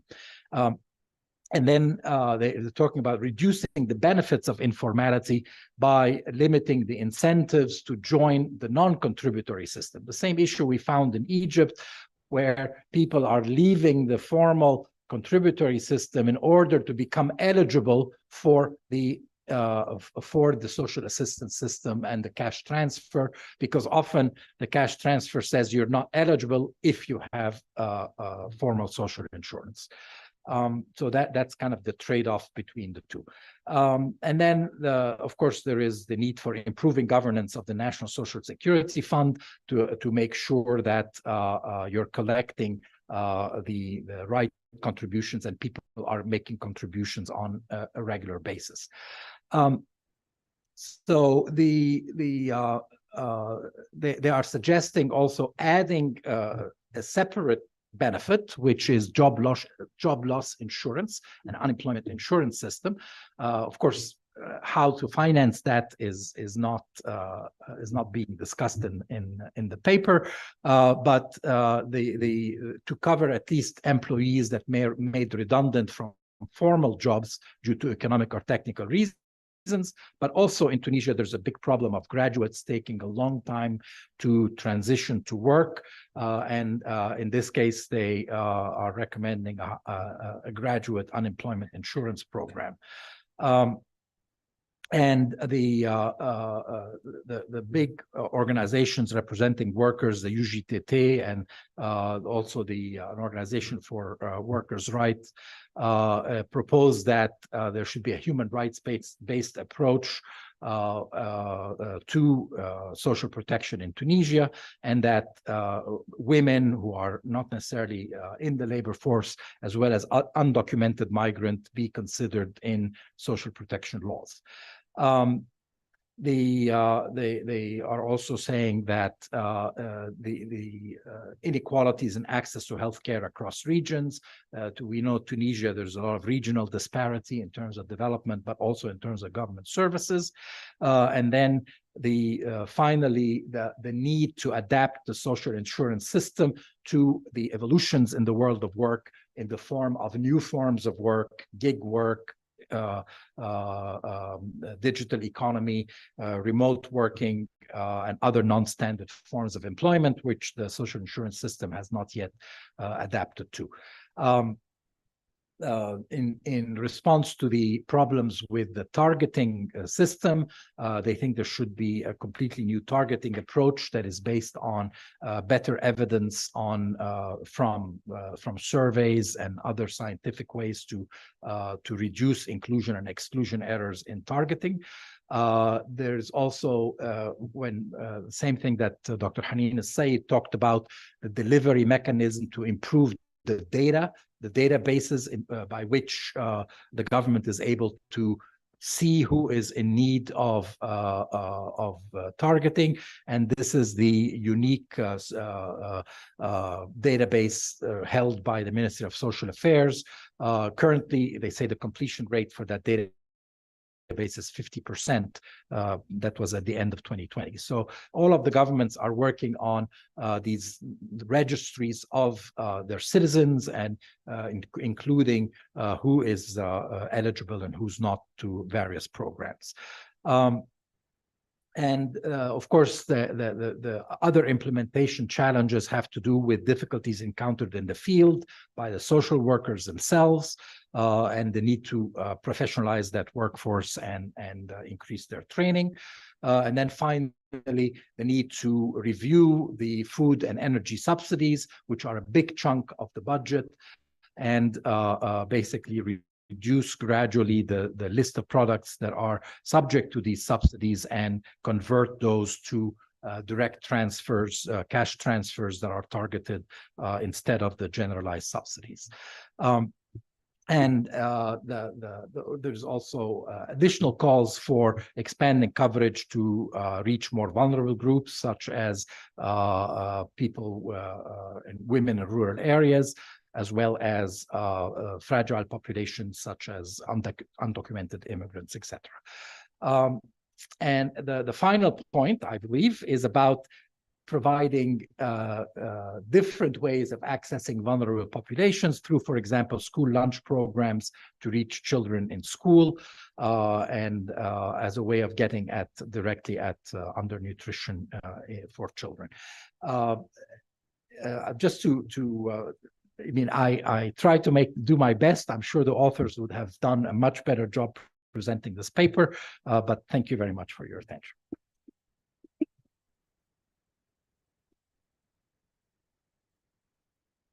Thank you, Dr. Raghi. No, actually, you did a great job for presenting the findings and the paper, and I like the idea of the similarity between Egypt and Jordan and Tunisia. The same or similar recommendations, similar remarks, and well, okay, so all countries can work together to improve the social protection, not just Egypt per se or Tunisia per se, but we can collaborate with each other to get a better social protection strategy for all the MENA region. And now we have two discussants. They will join us online. The first one is Professor Najat El-Mekkawi, Professor of Economics at University of Paris Dauphine. Professor Najat is a senior economist and professor of economics in University of Paris Dauphine and visiting professor at the Information Management School at Nova University. Her research focus on economics of aging, demographic change, pension and savings and social security system. She was distinguished visiting research fellow of Oxford University.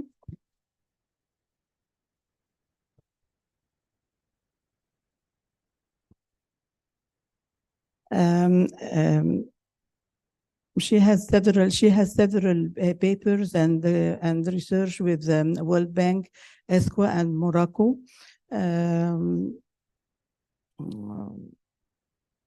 She's a board member of the Morocco Central Bank and chairman of Social Fund Steering Committee. And since September 2019, she is a scientific council member at the Moroccan Financial Market Authority. She has a very long list of bio, but this is just summary of her research and his CV. Now, Professor Najat, please join us and start your comments on the paper. Thank you. So, Sabah al-Khair. Good morning, everyone. Thank you very much, Dr. Heba, for your introduction. And I would like to thank ERF for this invitation. I am very pleased to discuss the work done on Tunisia. So, I would like to share my presentation. So, only give me 1 second.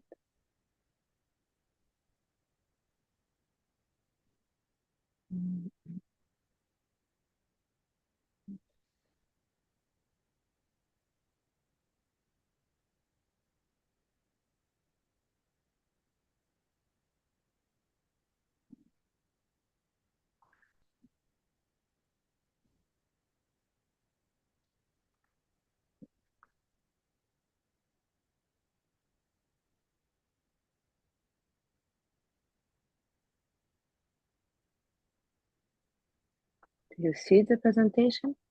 Dr. Najat, can you press on the green share screen button at the bottom? It's what I am doing. We can share it from our end if it helps. Yeah, I think so, because I don't know why it's not.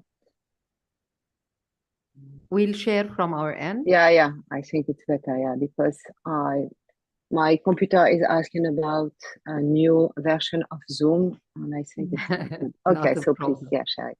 So thank you very much. It's showing now. Yeah. So thank you very much. So please, the next slide. So I would like let me please the next slide, please. Yeah. So let me start with this graph on social protection coverage around the world. So we can see that there is a very huge gaps between countries. So if you push, please, then you will see the different circle. So you have, please, could you push the button? Yeah. So, and again, and again. Thank you. So we can see that the very big gap between countries, between developing countries and OECD countries. So we can see that there is a significant and persistent gaps in the coverage, comprehensiveness, and adequacy of social protection, specifically in Middle East and African countries. So Tunisia is in the middle. So you can see where Tunisia is stand, and it's a middle. And Tunisia has well advanced a social protection system compared to other countries in the region. And so we have this situation for Tunisia, but as Raghi said, and as we are going to discuss, a large part of the population is still excluded from Tunisia's social protection system. So please, could you, the next slide, please? Yeah. So if we compare Tunisia with Lebanon and Egypt, so we can see that most elderly people are protected in Tunisia because we have more than 80% of elderly receiving a pension benefit, and we have 50% of the population that receive at least one social protection benefit. So this the social protection system in Tunisia, as Raghi said, it's very well diversified with contributory and non-contributory schemes with a large health system, but it has some dysfunction. And as Raghi said, a large part of the population is excluded, and it's very well pointed out by the authors in their paper. So the next slide, please. Yeah, so it's a very nice paper, relevant paper, and very pleasant to read. The paper clearly presenting Tunisia's social protection system, its main challenges and avenues for improvement.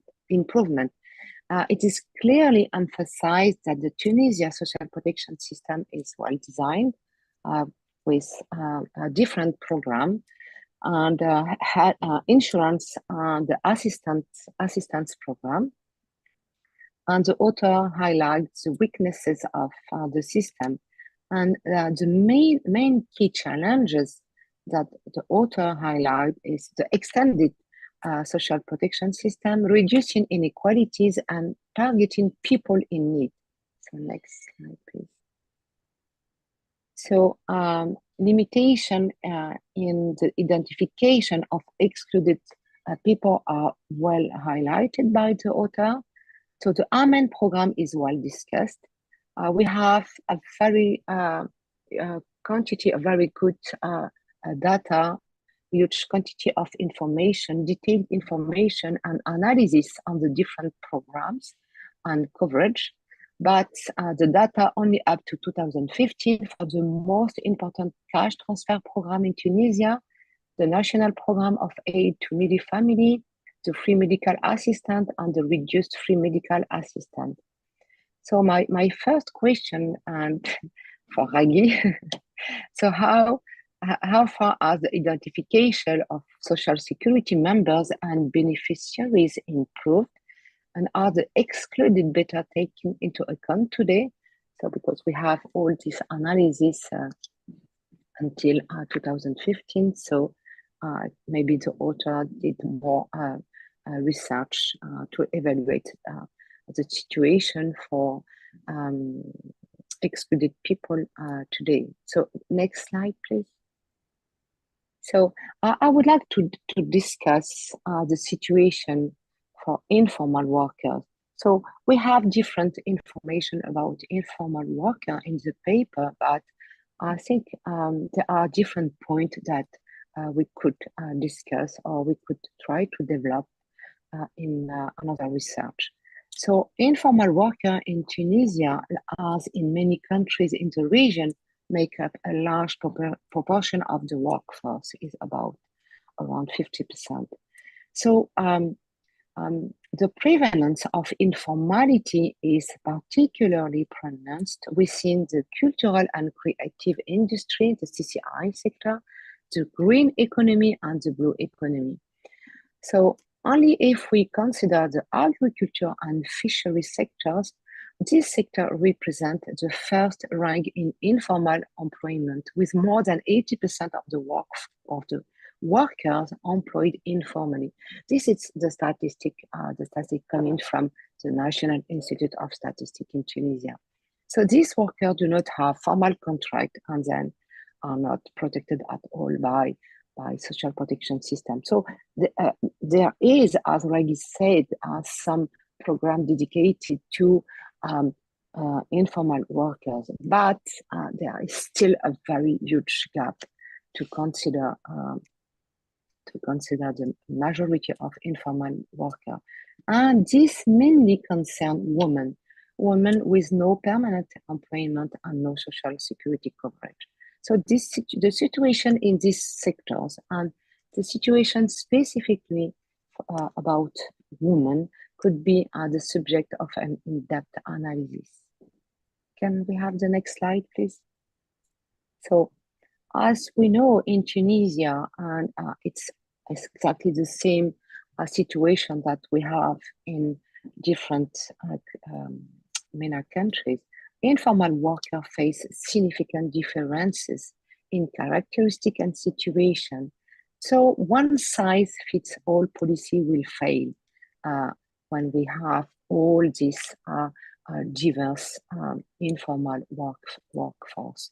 So we have conducted a research on Tunisia, and more specifically, we have evaluated how informal worker could move to formal sectors. So we have evaluated the situation of informal worker in Tunisia, and this is a work that I have done with Asma Ben Hassan and different co-authors. And what we have highlighted in this paper, so this is about Tunisia, informal workers, it's workers who are illiterate, employed in occasional, seasonal, and part-time work are among the most likely to remain informal. So we could think about how to target specifically these informal workers, and of course, and specifically also women. So reducing cost and the different obstacles to give the possibility to informal worker to move to formal economy and to target specific these people is one of the key strategies for extending social protection coverage. And as Raghi said in the presentation, there is this very huge also gap and inequality between public and private sectors in Tunisia. And there is this also very big issues about the under-declaration wages and the under-recovery of contribution. So when we talk about informal worker, it's not only informal worker in informal sectors, it's also informal worker in formal sector. So next slide, please. So we could discuss some proposal, and some of them are of course highlighted in the paper. One of the proposal is about how to involve community-based organization. And we have different example, different country example where this kind of organization play an important role in reaching and helping to enroll informal worker in social protection system and also to deliver services. So we could know that in Tunisia, as in many countries in the region, we have this huge participation of the civil societies, and so we could think about how to have more participation about this community-based organization. And we could think also about the implementation of community-based insurance schemes and micro-social protection program. So this kind of schemes and micro-social protection program have been developed in many developing countries, and they have a quite good result, helping informal workers to save and to contribute to scheme to get a pension, and in some schemes, and also to have a better insurance savings. So we know that the situation in Tunisia, as we have in different North African countries, about the difficulty of the pension schemes to provide an efficient pension benefit. And we know also that the cost of the social protection system dedicated specifically to the public pension schemes. So this kind of micro scheme and community-based insurance schemes could provide also a space, for the system. It could be a fiscal space, the Tunisian social protection system. What we have observed also in many countries, in developing countries as well in developed countries, is the impact of information campaign. Information campaign to inform informal workers about their rights and the benefit of social protection. And this kind of information campaign can also help to overcome stigma and different barriers to access to social protection program. And finally, as researcher, evaluating and monitoring the impact of social protection system can also be very good.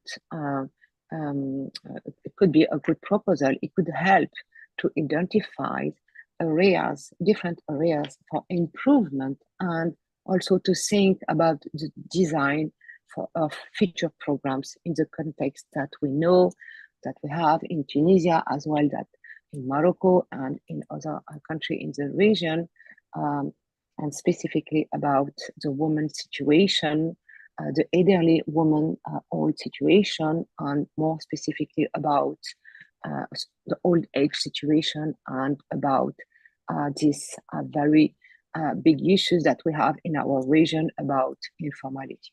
Thank you.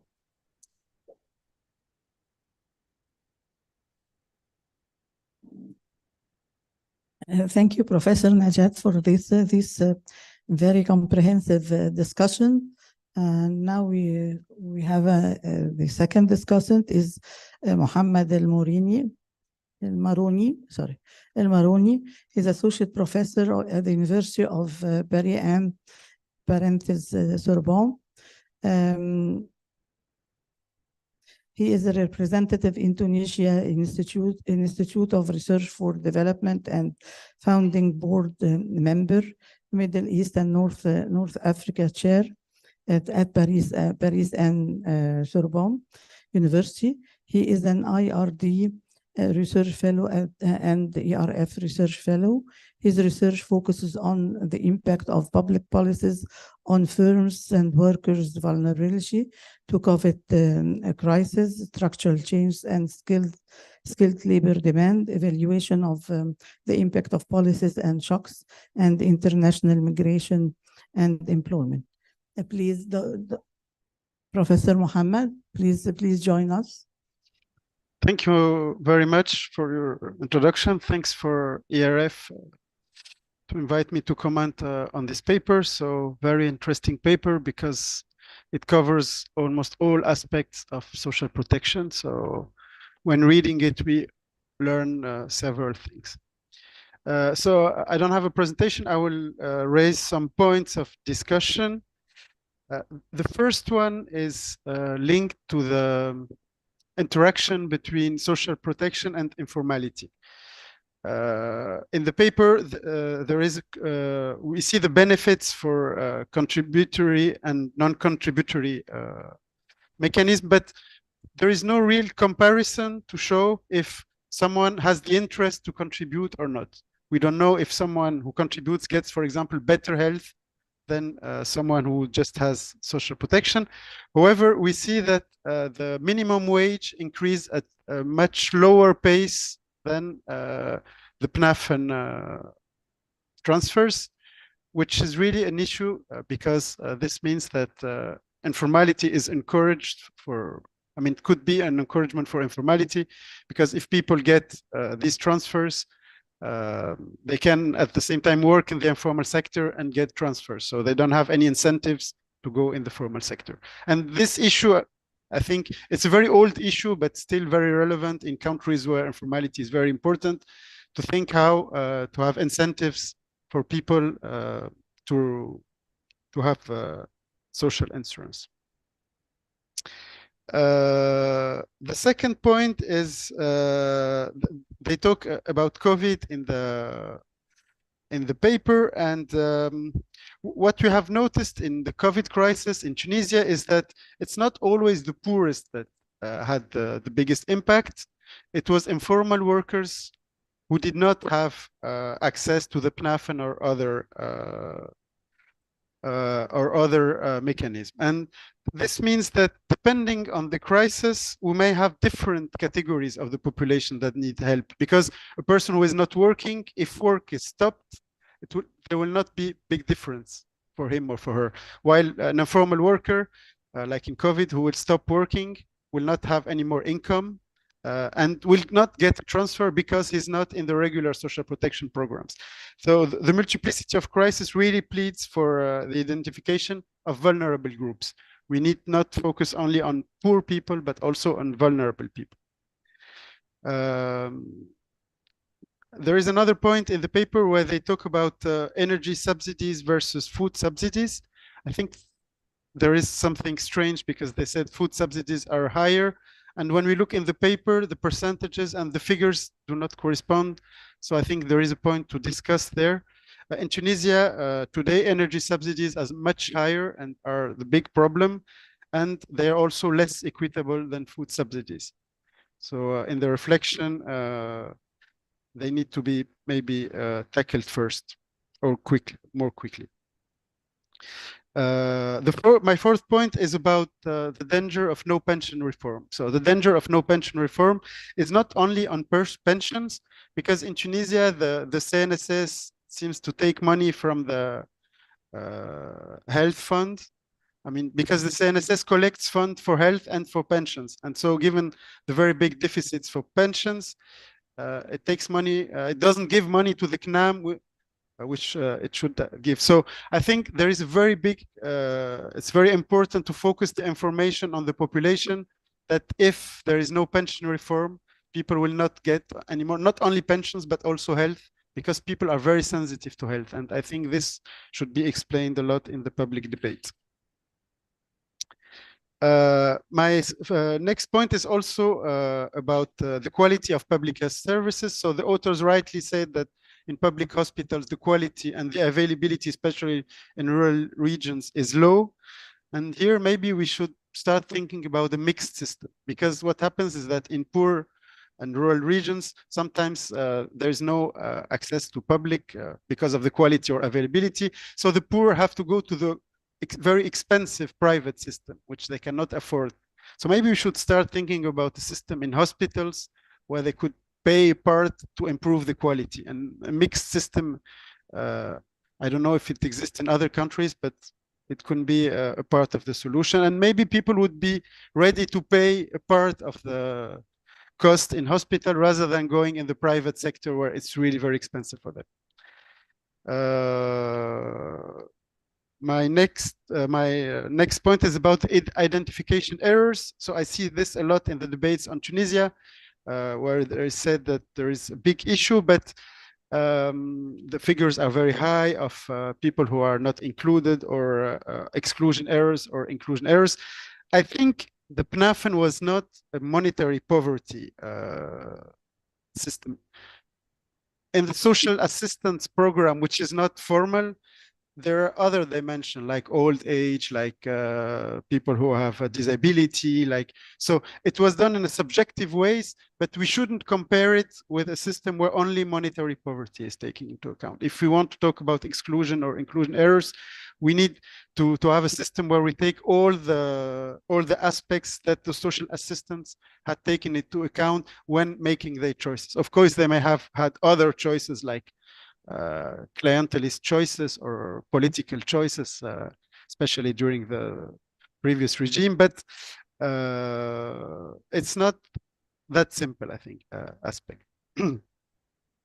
And my last points, 2 points, are about the informality.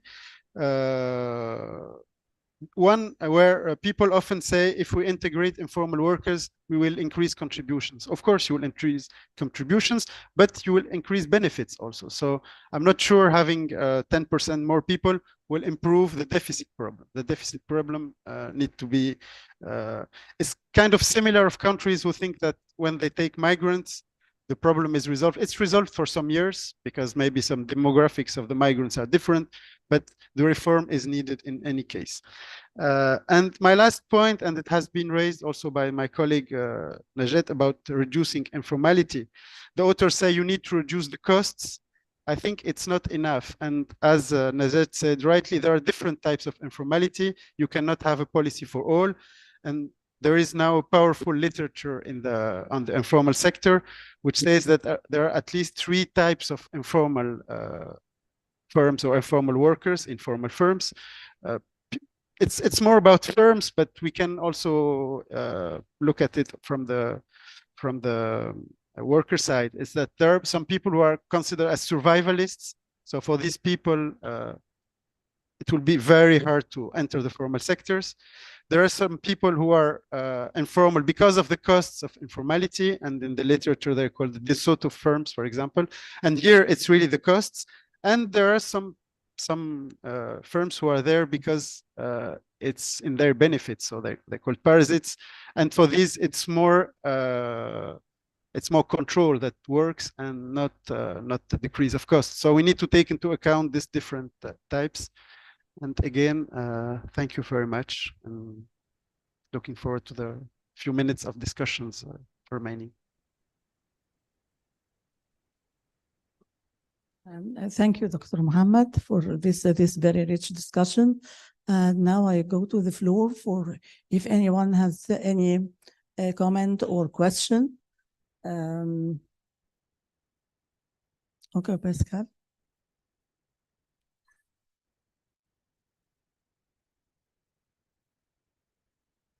And thank you to the speaker and the commentators. For Tunisia, I have maybe two main comments. We can see clearly that, and I showed with the data that there is quite in the region, it's quite advanced in terms of coverage, combining social insurance and social assistance programs. However, from an ILO perspective, among the recommendation or points that you mentioned, they are an attempt to reduce the deficit of the social insurance system with additional source of funds, not based on social insurance, which is, I think, a real question. When you have still a large part of a population which is not covered, why would you use tax finance resources to finance a deficit of social insurance contributory scheme, which is not sustainable and which has not been reformed over the years? You know, like we really promote at the ILO sustainable social insurance scheme. However, we can question the fact that resources from general revenues from the state which would be allocated for the contributory system, when these resources could be used for instance, for extending social assistance for the poorest. So in terms of fiscal space, I think there is an issue here, and I think I would encourage more a parametric reform of the existing social insurance system. So that's one of the comments I wanted to make, and I pass the floor maybe to some other before continuing. Thank you. Thank you, Pascal. Yeah. Yeah, can you please introduce yourself first? Yeah, sure. This is Farah Al-Shami from the Arab Reform Initiative. I'm a senior fellow at ARI. So basically, I heard several times from many of those who spoke that we're kind of trying to call for the lifting of subsidies, and even more to use the funds that we would save from that to basically finance more cash transfer programs. Now, I understand, I mean, where this is coming from. I know that subsidies exhaust public budgets so much, and we're living in countries that have very tight fiscal spaces. We have austerity measures imposed on us, and so on and so forth. But there is evidence, very credible, sound evidence that shows that cash transfers are first of all poverty targeted, and they use proxy means testing, mixed means testing, all kinds of means testing, which basically have very high exclusion errors. So if we look at, for example, evidence by Development Pathways, by Human Rights Watch lately, we can see that they are meant to target the poorest, but they actually have high exclusion errors, and it is the poorest who are the most basically excluded, amongst many other problems. So whereas subsidies remain universal, and there is also this misconception that is based on old evidence. So old evidence says that, yes, energy subsidies benefit the rich because they use cars, but the food subsidies benefit the poor. But there is more recent subsidies, very recent subsidies that actually shows that energy subsidies benefit the poor, and benefit the poorest actually in our countries that use that for cooking, for heating in winter, and so on and so forth. So maybe we should be more nuanced in our discourse and in what we propose, be more open to new evidence, and maybe to simply, as part of nuancing that, to suggest reforming our subsidy system so as to make it more progressive instead of calling for subsidy lifting. Yeah, basically that was the point I wanted to make. Thank you. Okay. If there is any other comment, Pascal again. Okay.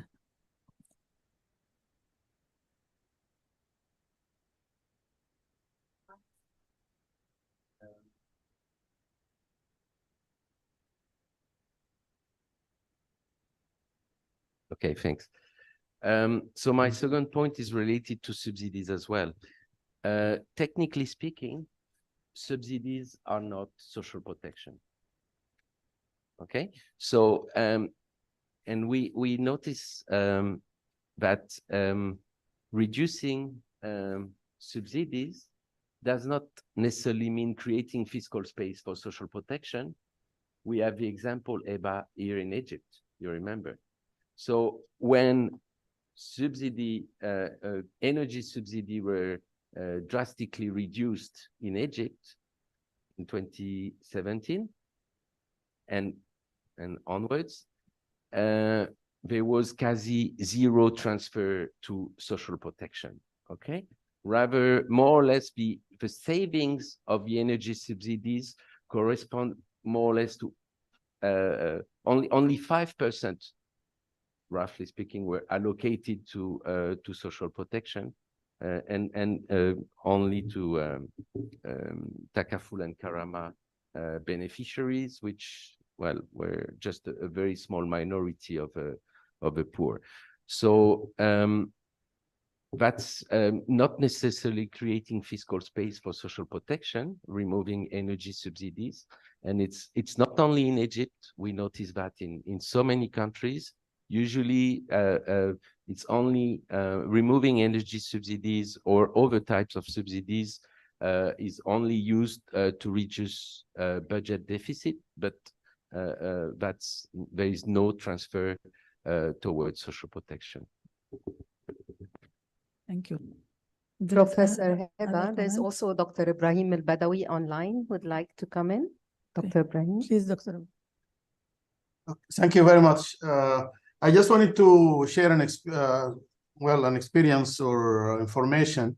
I was attending recently a UN meeting on the SDGs, and the former Minister of Finance in Rwanda, who is now the Executive Secretary of the Economic Commission for Africa, claimed that they have made considerable success in registering informal enterprises and workers through demonstration effect, step by step, showing the actors in the informal sector, including in agriculture, that they stand to benefit more by registering, by complying with registration through financial inclusion, through the mobile money, and that their information is made available to the banking sectors, and many women led informal SMEs or micro enterprises benefited from cash transfers,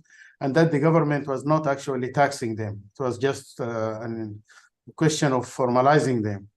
So my question, maybe to the panelists, but particularly maybe to Dr. Najat, since I think she has taken a lot of interest on this globally, if the experience of Rwanda stands out or rings a bell, I don't know, but that's what I heard from that former official.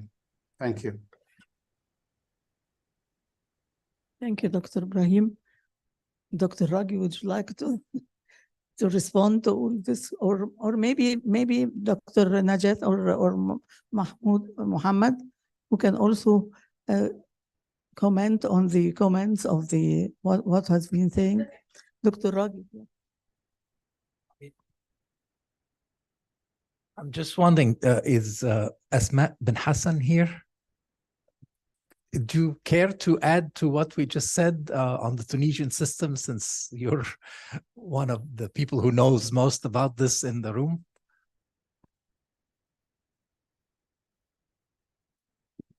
يمكن الإضافة التي أستطيع أن أقدمها هي ليست بالنسبة إلى نظام الدعم الذي تطرق إليه السيد باسكال أو السيدة فرح، ولكن خصوصا بالنسبة إلى إشكالية العمل غير مهيكل أو الاقتصاد غير المنظم الذي في تونس يعني يعتبر إشكالية واحدة من الإشكاليات الهامة، إضافة إلى مجموعة التحديات التي قمت بذكرها في هذا المجال. لماذا إشكالية العمل غير مهيكل؟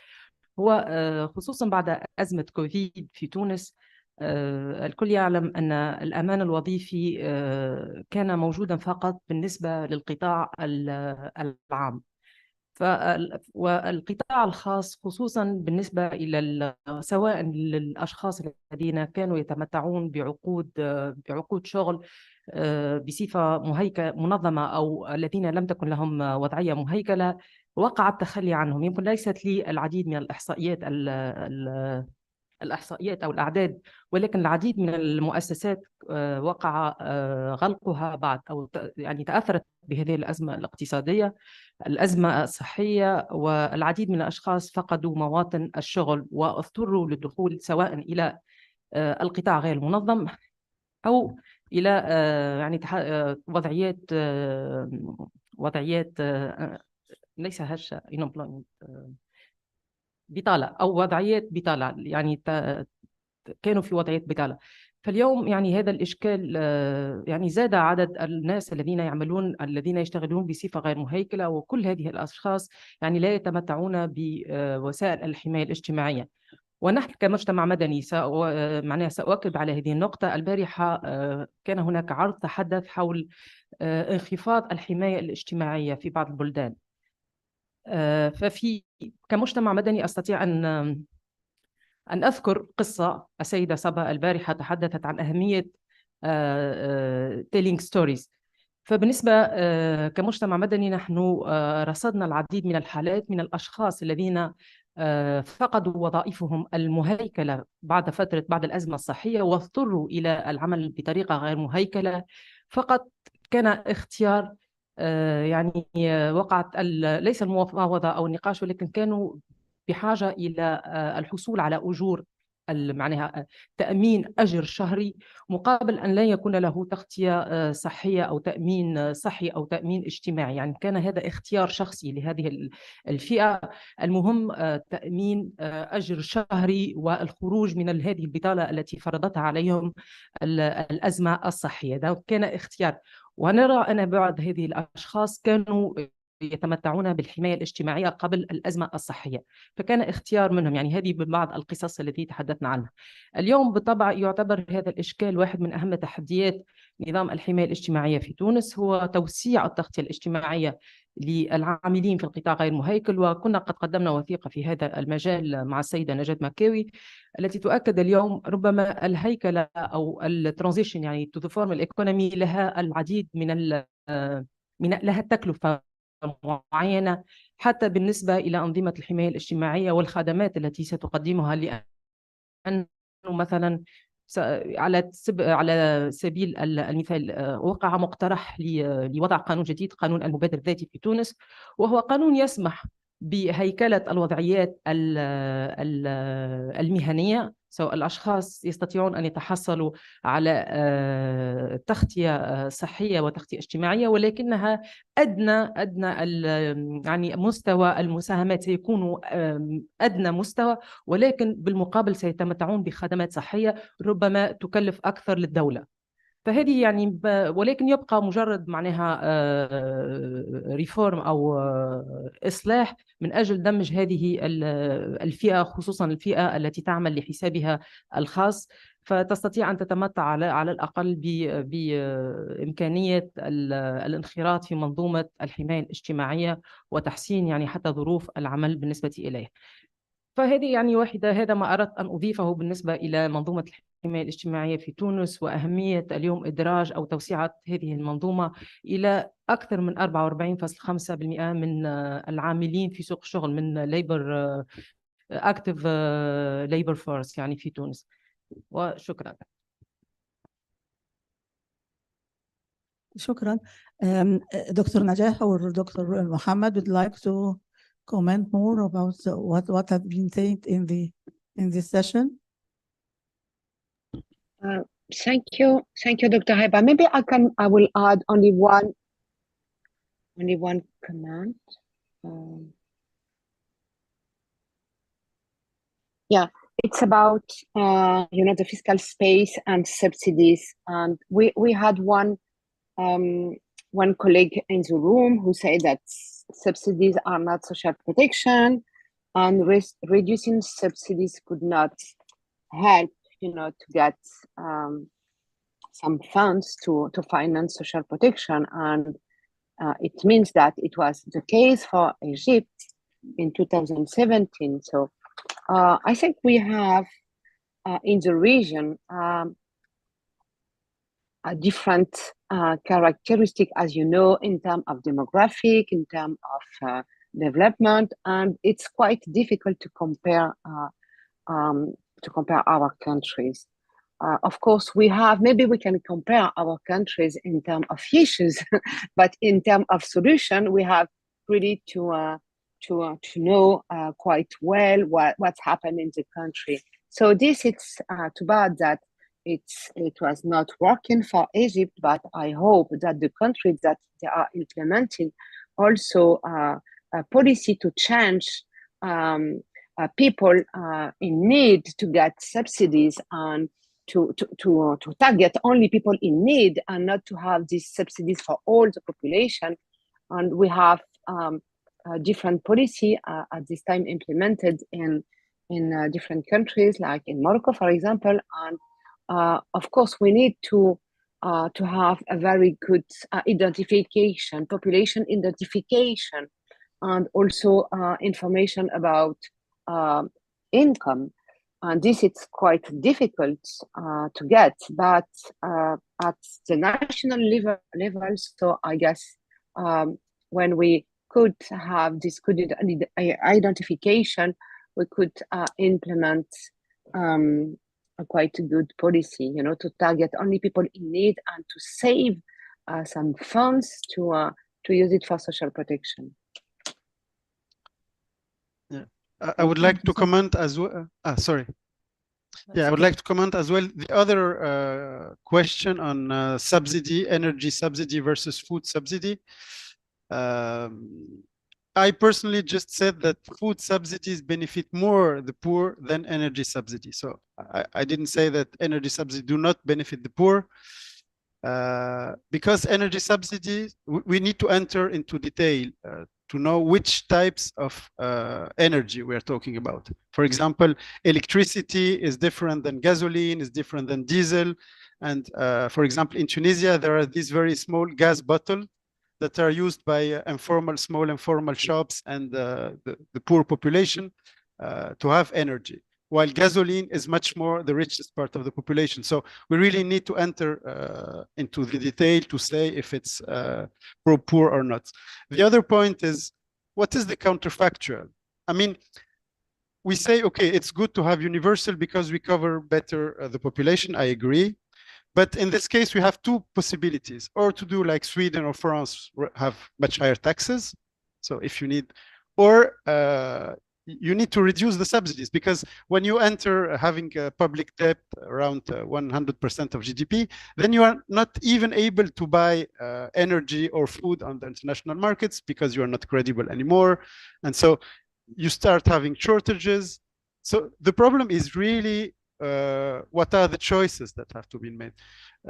Do we do energy subsidies, or do we do education or health, or nothing? And when countries are in situation where they need to enter into IMF programs, and you start entering hard zones. So it's really a matter of what are the choices. I agree with the progressivity part, and in electricity, for example, it was implemented in Tunisia.